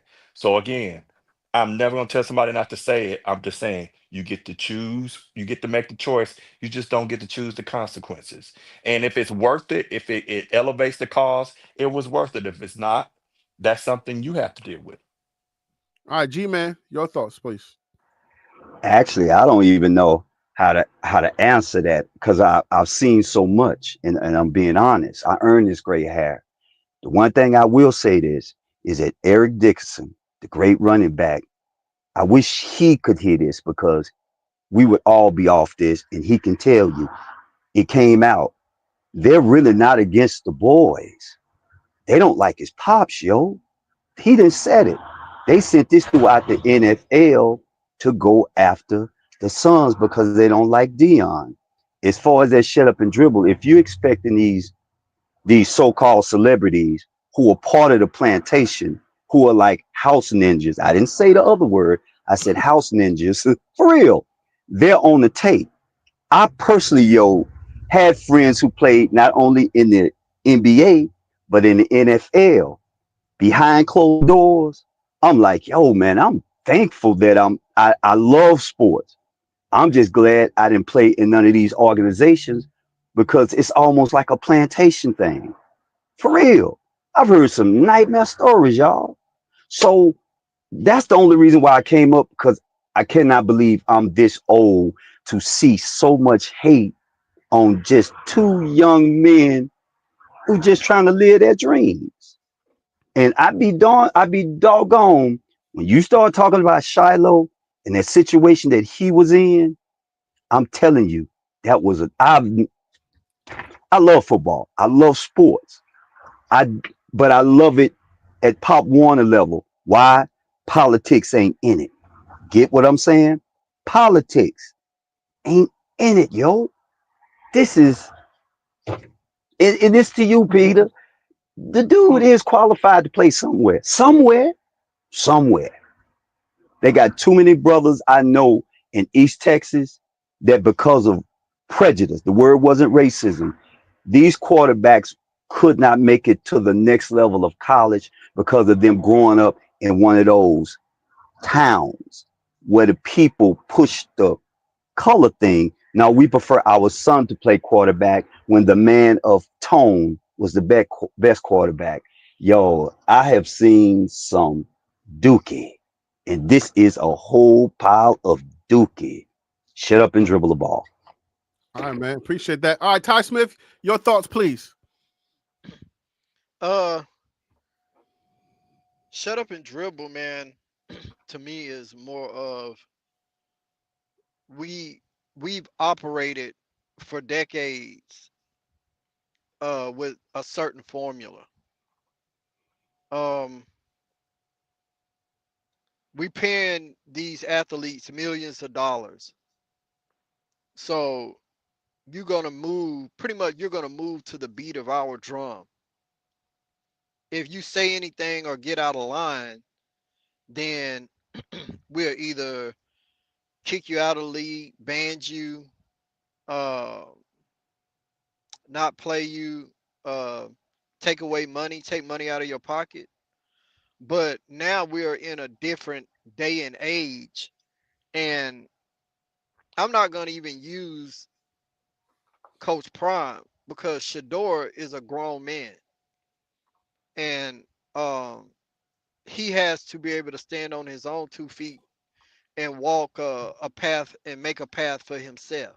Yes, his dad is Deion Sanders, but at the end of the day, if his dad's not here, then he has to make a way for himself. So I'm exclude Deion, but I feel like the NFL uh hasn't fully come to terms or is somewhat new in their eyes that now you have players that are entering the league with a brand. You got millionaires that are coming into the league and that are millionaires, and now you can't. Yes, you can sabotage or try to sabotage their career, but at the end of the day, they're still millionaires. And I feel like that takes away from a little bit of control, full control over these athletes uh prior to now. Because back in the day, when you had certain, even though certain athletes were loud and or whatever, but they also knew exactly how far they can go. Well, you can use Johnny Manziel, but Johnny Manziel had money. His family had money prior to him coming into the league. So, and we seen how that played out, but I feel like the league don't have 100% control over whether you successful or not. So that's what that shut up and dribble means to me. All right. Ron Tate, what's your thoughts? You still here? I'm right here, Harry. All right. Now y'all can throw in that social aspect too. It doesn't have to be just about the league, because we all talk about, hey, shut up and dribble until we need help, right? We all say, oh, they should just stop dribbling, just dribble until something happens to us and we need them to speak on our behalf. But go ahead, Ron Tate. You don't have to talk about what I'm talking about. Just go ahead. I think Ron Tate's busy. Let's. Oh, here I am. I'm back. Oh, go ahead, Ron. Okay. Shut up and dribble. To me, shut up and dribble is borderline racist and stereotypical term, depending whether you're talking about all athletes or you're just talking about a certain set of athletes. Just for the sake of this, let's just say all athletes. Okay, you say all athletes. Well, by telling them you're stereotyping them, not allowing them to be individuals. Brothers, sisters, mothers, fathers, uh, children. You're not allowing them. You're seeing them as an object, as a thing, instead of a human being, a person that has feelings. You know, it's like telling your coworker, shut up and keep typing. You're not in the VP status, so you can't voice your opinion on anything that goes on here in the workplace.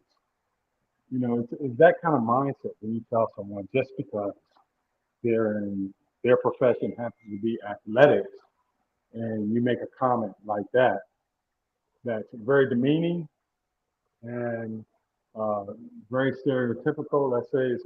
And I say it's either you're stereotyping or you're being racist. And if you're doing that to all athletes, then that could be considered both, no matter the race of the athlete.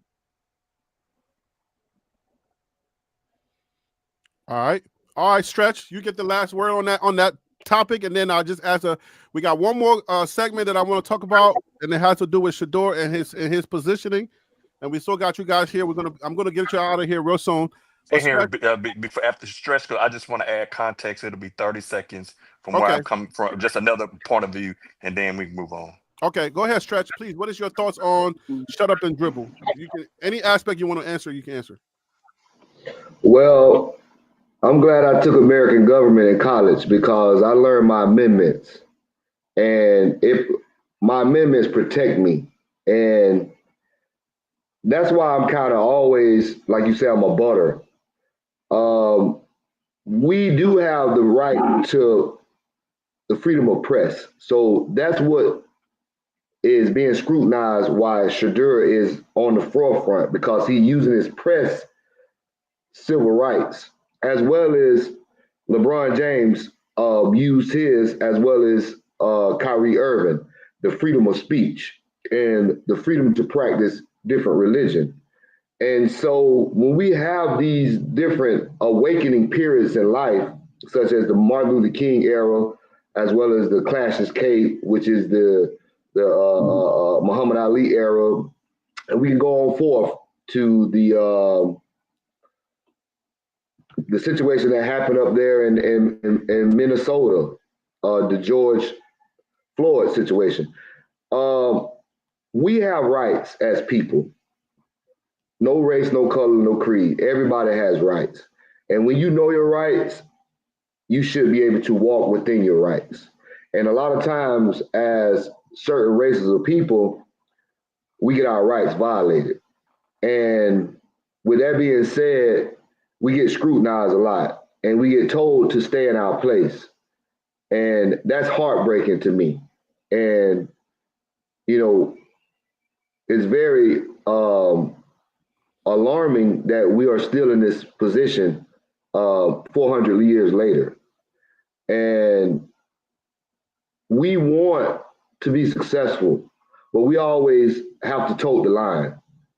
We are always considered as people that are confined to what society or the masses want us to be confined to. So when we have someone like Shadur Sanders that has this momentum and has every race supporting him, because when you see him go out into the public, you have aunties love him, you have young kids love him, you even have an Egyptian guy that's talking about him. You even have a Liberian guy that's talking about him. So he pulls people together, no matter if it's football related. I use African. I don't use Liberian. Man, when you first started, he's the Liberian perspective. Now let's start that. You done changed now in the last 2 years. It used to be the Liberian perspective. Now don't start that. I want all the smoke with Peter. I'm African. I am not Egyptian. I'm not just Liberian. I know, but if you want to touch that, they the 40 days and 40 nights changed the scope of the landmass. So everything was together. They're starting to find pyramids over here in the United States and Sphinx and all type of things. I'm not going to get on that subject, but we are who we are, and I'm not going to disagree with that. All right, so let these. Are you done? No, I'm not done. I just wanted 30 seconds, guys. Y'all doing a monologue. Let's get 30 seconds in. Yeah, but when I tell you something, I'm a reel you in real quick. I just want to know that. Remember, we have civil rights, and we do need to exercise our rights, and we can't always dethrone people that have the green light, such as LeBron James and i.e. Shadur Sanders or Kyrie Irving. Let's get behind these guys. Let's help them. Let's give them the nuggets and let's equip them with their tool belt so they can hold their throne where they don't get scrutinized and get dethroned because they don't understand their way of life. And your way of life is to exercise yourself, to exercise your rights, and to live within yourself no matter what people say and scrutinize you about. Okay, so you're saying you're for you're against shut up and dribble. You're like, look, let's give these guys an opportunity to use their platform to do better. You're saying. Yeah, because I was a football player and I was no dumb jock. I made the national dean's list. And I just want everybody to know that all football players are not jocks, because I was one. And I'm not a jock. You know what I mean? Copy that. All right, DC, what are you going to add so that we can move on? I got a final question that I want everybody to answer before we get up out of here. I was going to say civil rights, right to free speech, all that kind of stuff. I agree with, and I do agree that you have the right to say what you want, but understand it all now comes into, okay, what did you sign? Because I'm pretty sure that the NFL has a personal conduct clause and a morality clause. And I can say as a military member, like, for example, I'm retired, and by still under there's certain things I cannot say about a sitting president. There are certain things when I was serving I cannot do. So when I signed, I had to waive a right to be able to say it. I could say it, but there were going to be consequences. So that's what I'm saying, is that we don't know what they're signed. If they sign their right away to say certain stuff, then you got to own that. I got to eat that L. I hate it for them, but they have to eat that L. So we got to keep that in mind, is that you can say whatever you want, but you don't get, like, for example, I can sit here and say all kind of stuff to Harry B. But I bet you if I stepped in his house, it's certain stuff he ain't going to let me get away with. And he shouldn't. So that's what I'm saying, is that I get it, and I get, the social stuff, but we also got to remember is we still have to do wisdom. And if we signed it, again, it's going to go back to, what did you sign? Well, I mean, I got a little bit of pushback on that stuff. Again, this is how I think. I'm going to keep it real short. I think, some people are given an agenda in life. They know their purpose, and they know that whatever platform that they're given, to whom much is given, much is required. So some people have they know that their purpose is just beyond just being an athlete, a celebrity, or whoever. So they use their platform for social justice, or to just bring awareness to something that is important to society. Because when you take away from society, when society gives you so much, you feel me? Like your soul is demanding more. Your soul says, "Hey man, I'm giving you so much, society, give a little bit back."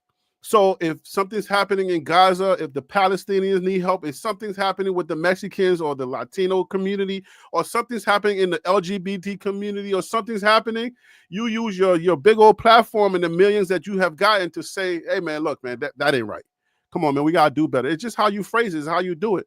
You say, "Look man, we gotta do better." And if you add your voice, somebody's gonna pick it up and say, "All right, let me listen." So I think that part is important. We can't just be out here like, oh my gosh, I signed this contract. They're paying me millions of dollars. Let me just protect that, and then I'll just go by my way when I'm done playing. Nah, man, you gotta be more responsible when it comes to society than that. But just because you're not vocal don't mean you're not lending your voice, don't mean you're not lending your resources. Because, like, some No, but people can be vocal. Sometimes your voice supersedes your resources, because Okay, if you do now it in watch secret this. if Watch you do it this. in secret, it's cool. Nobody's saying like, okay, you can't give in secret, right? But sometimes society needs to hear. Just like, I don't want to spend too much time on this, but do you know why every media outlet calls a specific person to say something when something happens? For that reason, because we need to be able to say, well, see what this person is saying, see what that person is saying. That's why we do it. When something happens with Kaepernick and Fox News calls Shaq on to say, "Hey man, can you lend us your voice?" They're saying we need a black person to say that, to give us something to be able to, use your blackness to speak to the black community. So sometimes you can do both. Your resources behind the scenes is great, but sometimes we need your public voice and your face to stand on something so that we can get better results. You wanted to rebut that, or can I go on? Well, then with tying it back in, then what are we asking Shadur to say? Because I hadn't heard him say anything about No. racism. You're, If that's what we're this going was not a Shedeur. This was not a Shedeur segment. This was okay, this right, this segment was about shut up and dribble. right. So I guess my last question would be that and again, this is not how I feel. I'm just asking for context. So are we saying that what's going on with Shedeur and her G-Man talk about it?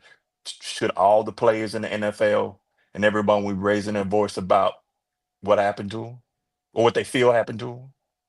This was not a Shedeur segment. This was a shut up and No, dribble no, it was segment. just an example. It's But Shadur example. is doing a good job of what he's been asked of, to be honest with you. When he, like Peter said earlier, when he addresses the media, he addresses it eloquently. He's been well groomed by his father how to address the media. He has not come out with outlandish conversations and outlandish. They've tried to put him against his teammate.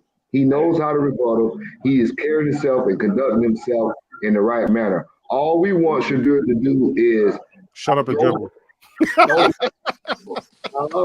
to shut up and Well, dribble. well, the comment that Peter made about Shedeur is that him speaking to That's the how we media got was here. fake. Y'all said Shedeur should And shut up and dribble. That's why I did the whole segment, because of you and Peter, Stretch. Yeah, my goodness, the guy can't win. That's what I'm saying. Y'all said Shedeur needs to shut up and dribble. That's why I did the whole segment. He For might the be record, better at DC. basketball. For the record, DC did not say that. I just listened. Yeah, I said Stretch. It was Stretch and Peter that said he just. That's right. My friend DC did not say that. DC be getting personal. DC is not about you. I said Peter and Stretch. They said they were just on that whole sentiment of, hey man, be quiet and just play balls. That's why I did the whole segment. all I can give you is statistical proof, factual proof. This what works. This what works.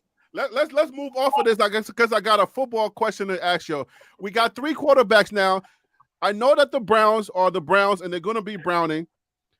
Hater or lover or supporter or butter, how do we see Shedur's chances now that we got 3 quarterbacks?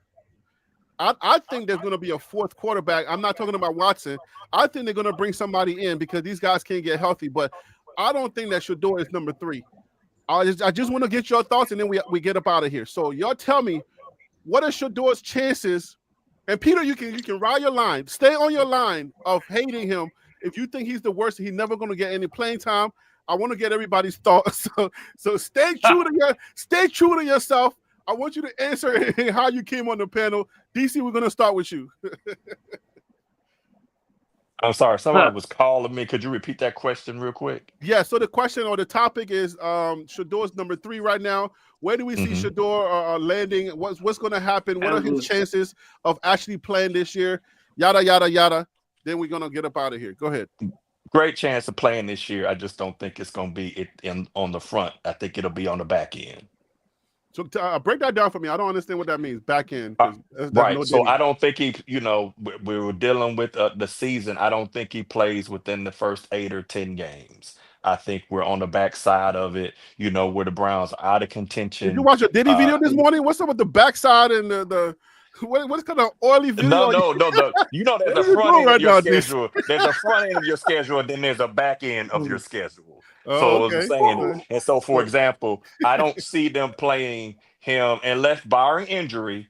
If Joe Flacco stands up and is able to get out there and do his whole crypt keeper thing, that I think that he would more than likely, if they're out of contention for the playoffs, that kind of stuff, then I think you will see Shadur within the last 4 or 5 games. Well, Cleveland being Cleveland, do you see Shadur as a legit 3? I do see him as a legit 3, but I will tell you, they're not going to put him out there with his backing up and stuff. They're not going to put him out there. You can't put that on TV. You just cannot put that on national TV. All right, Ron Tate. Your chance, Yes, brother. sir. Go ahead. I'm right here. I can repeat the question if you need me to, but I'm good. Okay, go ahead. I think Shedeur will play somewhere around. I'm hoping around mid-season. The back end too? Are you on the back end as well? No, I'm on the front end of the back end. So I'm hoping this is the thing. If they win a few games up front and Flacco begins to fall off, I want them to put Dylan Gabriel in there for 3 or 4 games so that they can see his consistency. I want them to see what he does consistently. And if he starts cooking, then your whole thing is shambles. What he does consistently, he has been doing in the preseason. And you're like, yeah, I know he's gonna throw those picks and get sacked. Well, it is what it is.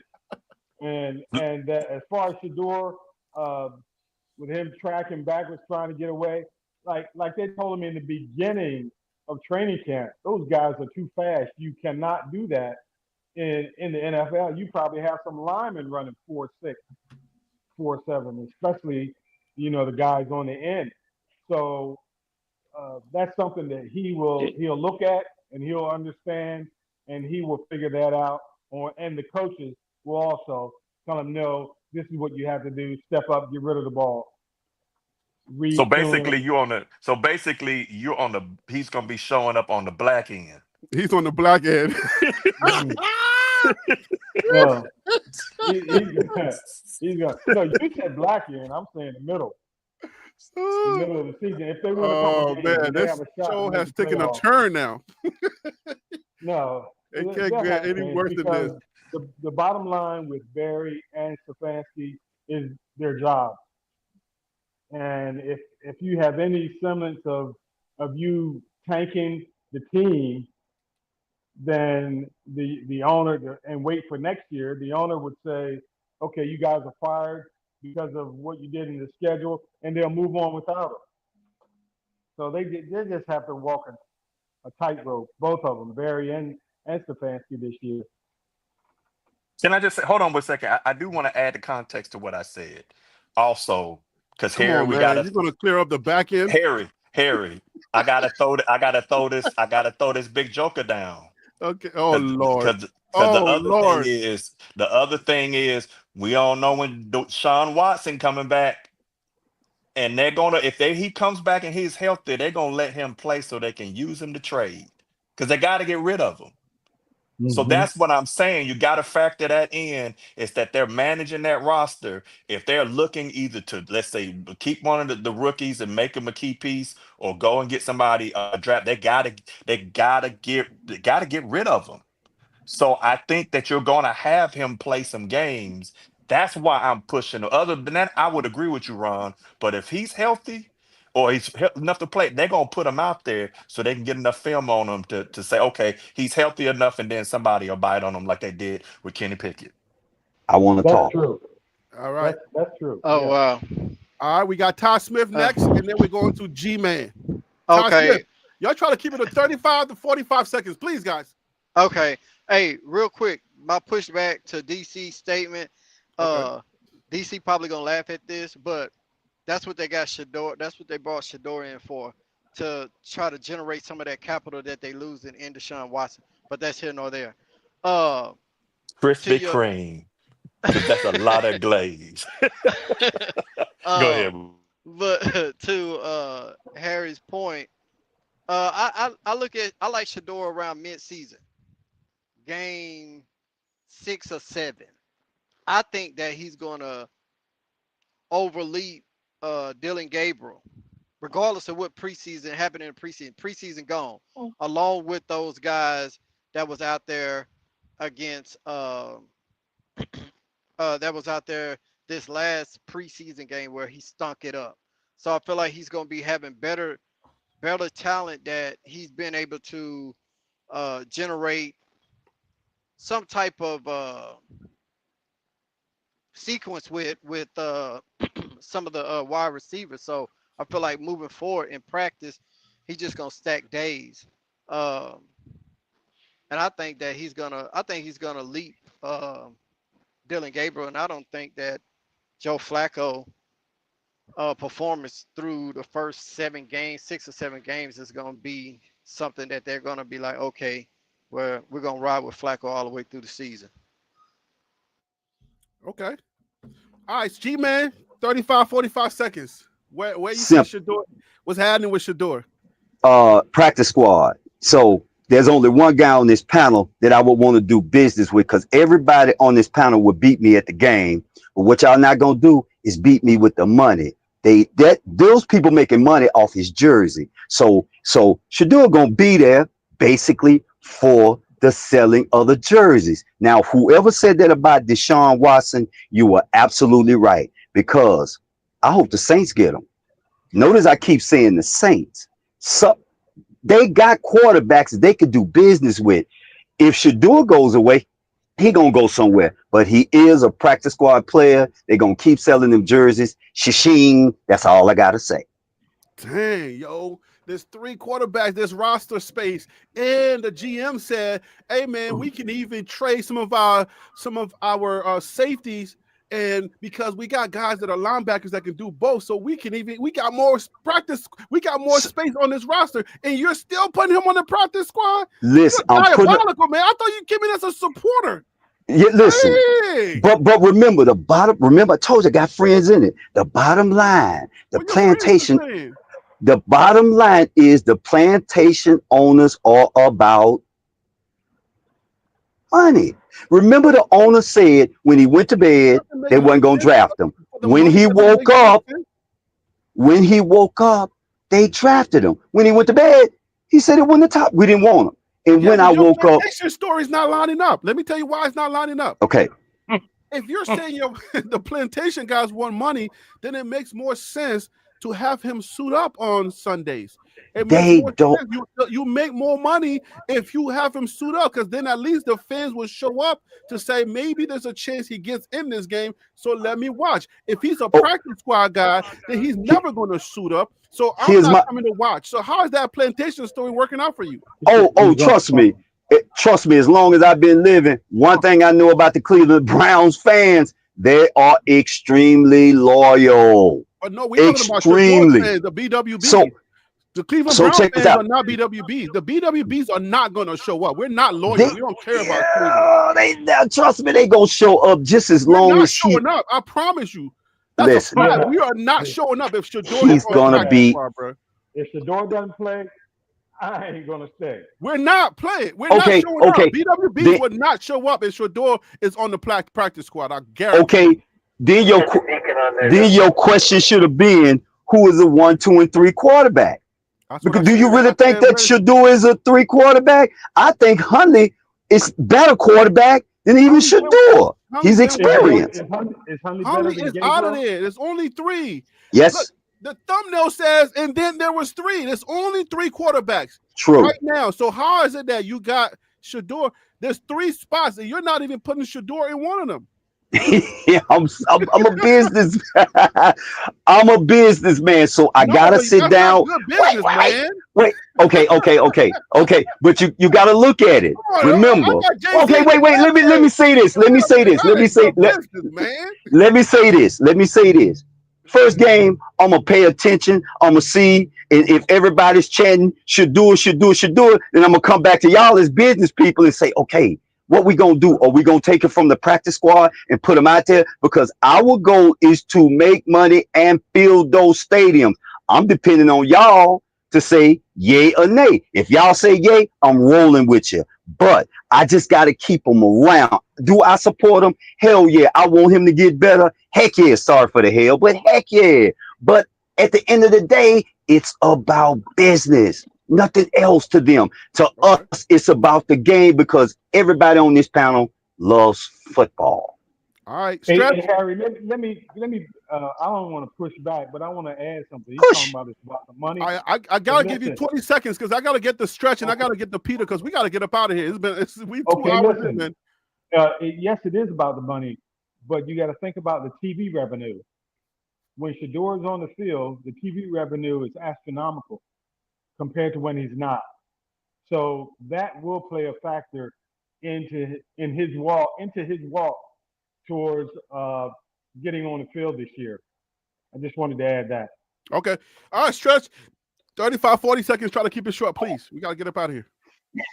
Hey, I just want y'all to do one thing. I want y'all to take a deep. You know, I'm a deep dive guy. I no Diddy. If you go and check, yeah, I'm going to tell you. That's why I want y'all to take a deep dive. Hey, if you say no Diddy, then that's where you were going with it. No, I had to say that. You know, I had to put my claws out there. Well, you saying dive and we call you Stretch? I don't know where to go with that.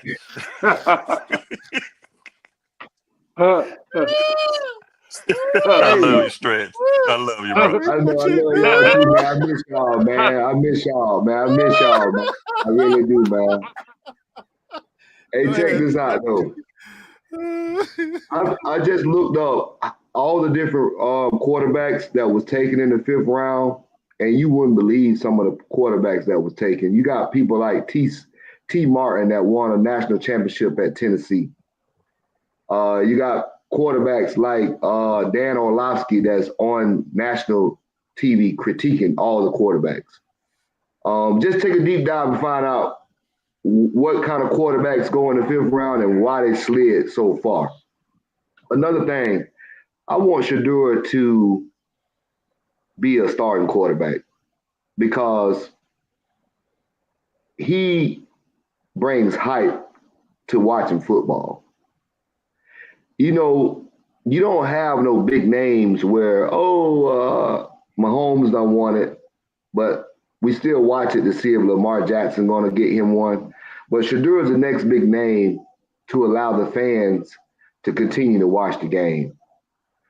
I don't want to see him on the practice squad. I don't want to see him third in the depth chart. But the way the conspiracy has been set up and the fundamental programming that's already installed in the NFL, he barely gonna get his opportunity. Like people say, and you know, the Most High forbid someone getting injured and he comes in and produces. But that's the way Tom Brady became relevant because he was Mr. Irrelevant. And so, you know, Bledsoe got hurt and Brady came in and the story is history from there. I just want everyone to know that when you do get into the colonization or you get into the slavery system, there's a certain way they want you to carry yourself. We don't want all our frontline supporters to shut up and dribble, but we do want you to carry yourself in a certain way. And we are the fans, and we're watching, and we're rooting for you, Shedeur, and we want you to succeed. But please be mindful of what comes with your position. And I'll conclude. Man, after the game said that Cameron Silman-Craig was waived, BJ Green is still on the Jaguars. Yeesh. All right, Peter, you came in, you conquered. Not really, but we got to the bottom of it, man. Look, man, you are, you know, you are a real one for even showing your face and saying, man, I'm a hater and I'm coming on here, but I'm glad that we kept it respectful and cordial, civil. So you get the final. You get the final. Hold on, Peter. We're gonna have to start calling you the Grinch of Colorado. Boy, I'm telling you. I'm just messing with you, brother. I see Shedeur working hard and getting to the second, maybe third, maybe second string in the Arena Football League. I don't think we're going to play another down. He's a big star. I can see him doing well in a different league. But from what we saw of him in the last game, it was horrific. It was scary. For his own safety, I don't want him playing in the NFL. It's too quick. The speed of the game is too fast. It's he hasn't adapted, and it's a scary thought. If you put him back out there, he needs to be prepared. And I think he'll do well in a different league, like Arena League. He's a big star. He's got a lot of fans. And I don't see him playing in the NFL after that performance. I bet you hated on Lamar when he came in college, didn't you? Didn't you? Say it. Staying true to yourself. I love it. He hated on Lamar. He hated on Lamar when he came into the league. Hey, man, I know y'all Egyptian, but y'all got to start saying y'all African. Y'all better stop playing with me. I did a whole video on y'all. Y'all better stop playing with me. Y'all Africans just like us, okay? I know y'all may be a little I ain't different. African. You know what I'm saying? So y'all they can't get a refund on those 12 jerseys. Wow. Hey, Peter, let me ask you, do you sometimes troll just for trolling because you know that we got some sensitive folks around here? Like, it really didn't start that way, man. I just, it changed into something, but in the beginning, it was like a cult. I couldn't believe it. I was getting attacked. I think I said one thing wrong, and then I think it was the aunt they were criticizing. And it was like venom, like the whole internet. So I think he has a lot of fans. Let's put it that way. So okay, so answer my question. From that moment on, you're like, oh, okay. If this is what y'all want, you from Harlem, so you're like, oh, if y'all want it this way, then I'm good with it. Let's get it. Then you just started trolling from there on.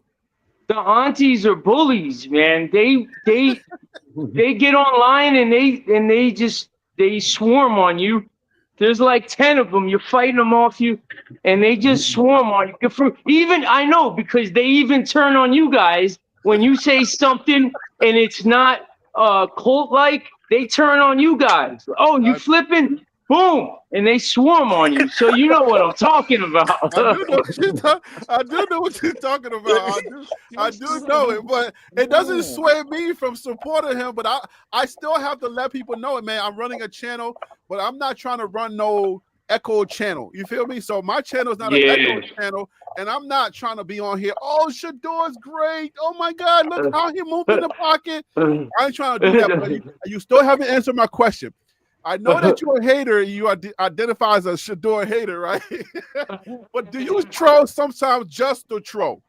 Even if he does well, do you just troll just for the sake of trolling? Yeah, sometimes that can come out. Okay. All right. So hey, I got a question for the panel. You gotta keep it short because we gotta get up out of here. Go ahead. Simple as this. Who's y'all's team, man? Who's your team? Who's your team?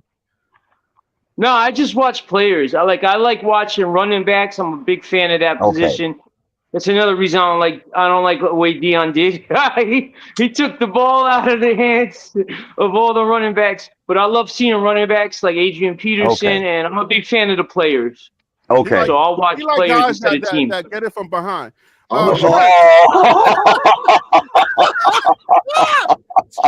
Stretch, who's your team? I'm a Chicago Bears, die hard, true and true. Okay. Chicago Bears. G-Man, who's your team? My team is the Ravens. I'm a Lamar Jackson fan. Even in college, I was a fan of his. Okay, DMV stand up. Ty Smith, dollars in the bill. Ty Smith, who's your team, man? I think Ty, what are you? I forget. Ty Smith, you still here? He's not here. Ronte, you still here? Who's your team? Washington Gotta be the Redskins. Oh, Washington Commanders. Commanders, of course. DC, who's your team? Cowboys all day. All right, so I'm everything New York. I root for the Buffaloes. I root for the Giants. I root for everything New York because I'm not from around here, and I just love New York. My two sons are in are born in Brooklyn. So right. I'm everything New York. I don't even pick a team. I'm the Mets. People be pissing me off. People be getting pissed off. They're like, yo, why you got the orange and blue on? I'm like, yo, I'm everything. You know what I'm saying? if you're from around here, you know, like, it's either Yankees or Mets. You can't Yes, be it both. is. You feel me? Yep. Yep. It can't be both, but listen, I'm a BWB, bro. I'm BWB. Like, I make things that are awkward. I make it fun. I bring people like Peter on, and everybody want to hate on him, but I'm like, oh, why you got that guy on? But look, man, we're having a respectful conversation. It's fun. You would never know what other people think if you just want to throw people away. That's not how it works, man. So, you know what? With that being said, man, it's been a great show, Peter. Thank you for being respectful. Thank you for coming on and keeping it cordial with us, being civil with us. You feel me, my African brother? Hey, man, let's get BWB. BWB, baby. Bandwagon Buffs. Bandwagon Browns. Hey, Peter, let's get final thoughts. You know what final thoughts are. Let's get final thoughts. We're starting with you, Peter. Thank you for coming on. Go ahead. Final thoughts. I think Shedeur is. I think that he can be a 4th-string quarterback. I got Deshaun Watson up there, and it's a tight race, but Deshaun has trade value. But we'll see what happens. It's going to be a fun season. If nothing else, stay tuned. Hey, can I convert you if Shedeur comes out? He does better. Can I? I will. Yeah, if he does great, I will, because that means he worked hard and he overcame tremendous odds. I think he's got a lot of quarterbacks ahead of him that are talented, and he's got to beat them all out. So if he does that, which he won't, I will definitely throw my hat to him. That's good. I'm glad. We're gonna monitor that, because I'm monitoring all of the Louis boys, and for sure for Shedeur. So if I'm coming back to you, Peter. I'll be like, look, you see, come on, he's doing good. Stretch. Final thoughts, please. Let's get up out of here. Hey man, I miss y'all, man. I'm glad to see everybody smiling still. I'm glad to see that we are still have some type of hype train toward the football season. And I want everyone to know that Caleb Williams will play better this year. He gotta get rid of the finger paint, the finger paints. Bruh. The finger polish is holding him back, bro. Hey, and that's it. I don't got nothing else to say. I want Caleb Williams to play better this year. Yo, every time he throws, the fingernail polishes, it flashes, and it gets in his vision. Hey, that's that freedom of speech. You know that, man. Hey, G-Man, what's your final thoughts? Let's get up out of here. Well, I can't say nothing. You threw the fingernail polish on the man. I ain't ready for that, man. I'm not ready for that. So, hey, yeah, listen, I enjoyed it. My first time up, it was like talking to you guys, and I know you guys. It's fun. I hope that I catch your shows again, that y'all talking about other things other than football, like life, investments. The one thing I can say, which is a wrench, and y'all gonna say, where is he coming from with this? Listen, 3 things I can say. ISO 222. Y'all better investigate, because this can make you guys retire. I know this from an inside source coming from a bank. I just curved it from football to trying to put money in your pocket. At least go read about it. Just go read about it, and you will thank me later. It's called ISO 2. It's called ISO 222 tokens, which is data. Data is the new oil. Remember, we missed Google, we missed Facebook, we missed investments. This is an investment that y'all will talk to this guy and say, send me this guy's email so I can thank him. Trust me, I've seen some things. One is XRP, one is XLM. The other one is, oh God, XRP. Please don't say Doge. No, it's XRP, XLM, Algorand, Quant. All of these are the bank coins, and they'll be pissed off at y'all because one day you will go to sleep. The next day you're going to wake up. You ain't going to know what to do.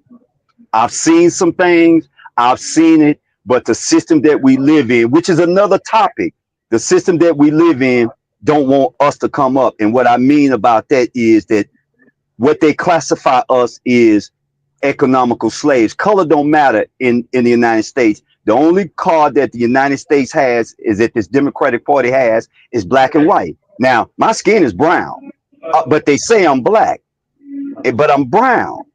So I kind of go down rabbit holes, and I love the rabbit holes. Yeah, wait, that didn't sound right, but y'all know what I mean. Y'all laugh. No dig.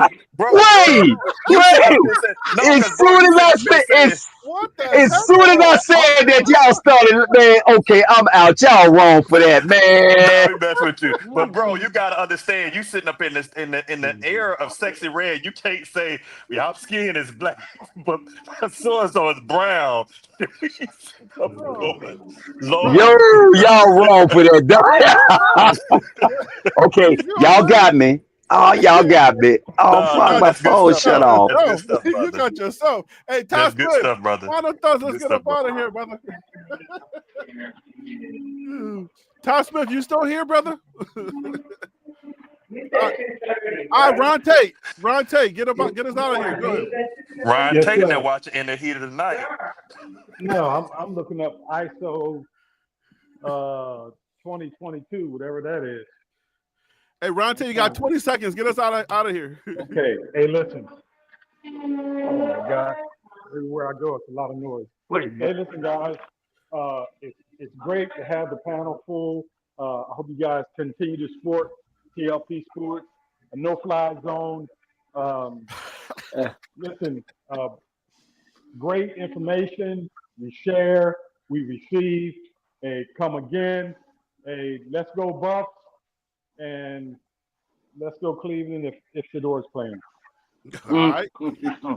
Hey, Todd Smith, are you still here? Or that's it? Todd Smith. Okay, Todd Smith is gone. All right, guys. Look, man, I appreciate y'all coming on, man. I appreciate y'all keeping everything. Oh, you forgot me. I got something. Oh, DC. I got something. Less than 20 seconds. Go ahead, DC.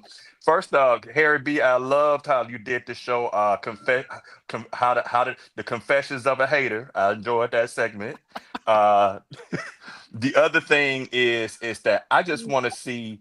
I want to see Shedeur have fun. The mentals. That's it. You get the fun. The mentals. He'll be killing it. But he's got to have fun. The mentals. That's it. I see what you're trying to do there. I see what you're doing there, Mr. Philosopher. Hey, man, look, man, I appreciate everybody. Hey, thank you for having the fortitude to come on, Peter. I appreciate you, Mr. Stretch. They do hate you around here sometimes, you know what I'm saying? And then sometimes you got great things to say. But I love everybody for coming on, man. Look, y'all took your time, and I say I appreciate you, man, for blessing my show today. I'll see y'all on the next one. Don't be afraid to have people, to talk to people that don't sound like you, that didn't like you, that don't look like you, that agree with you. Please speak to people, and that's how we change things. You feel what I'm saying? We out of here. Peace.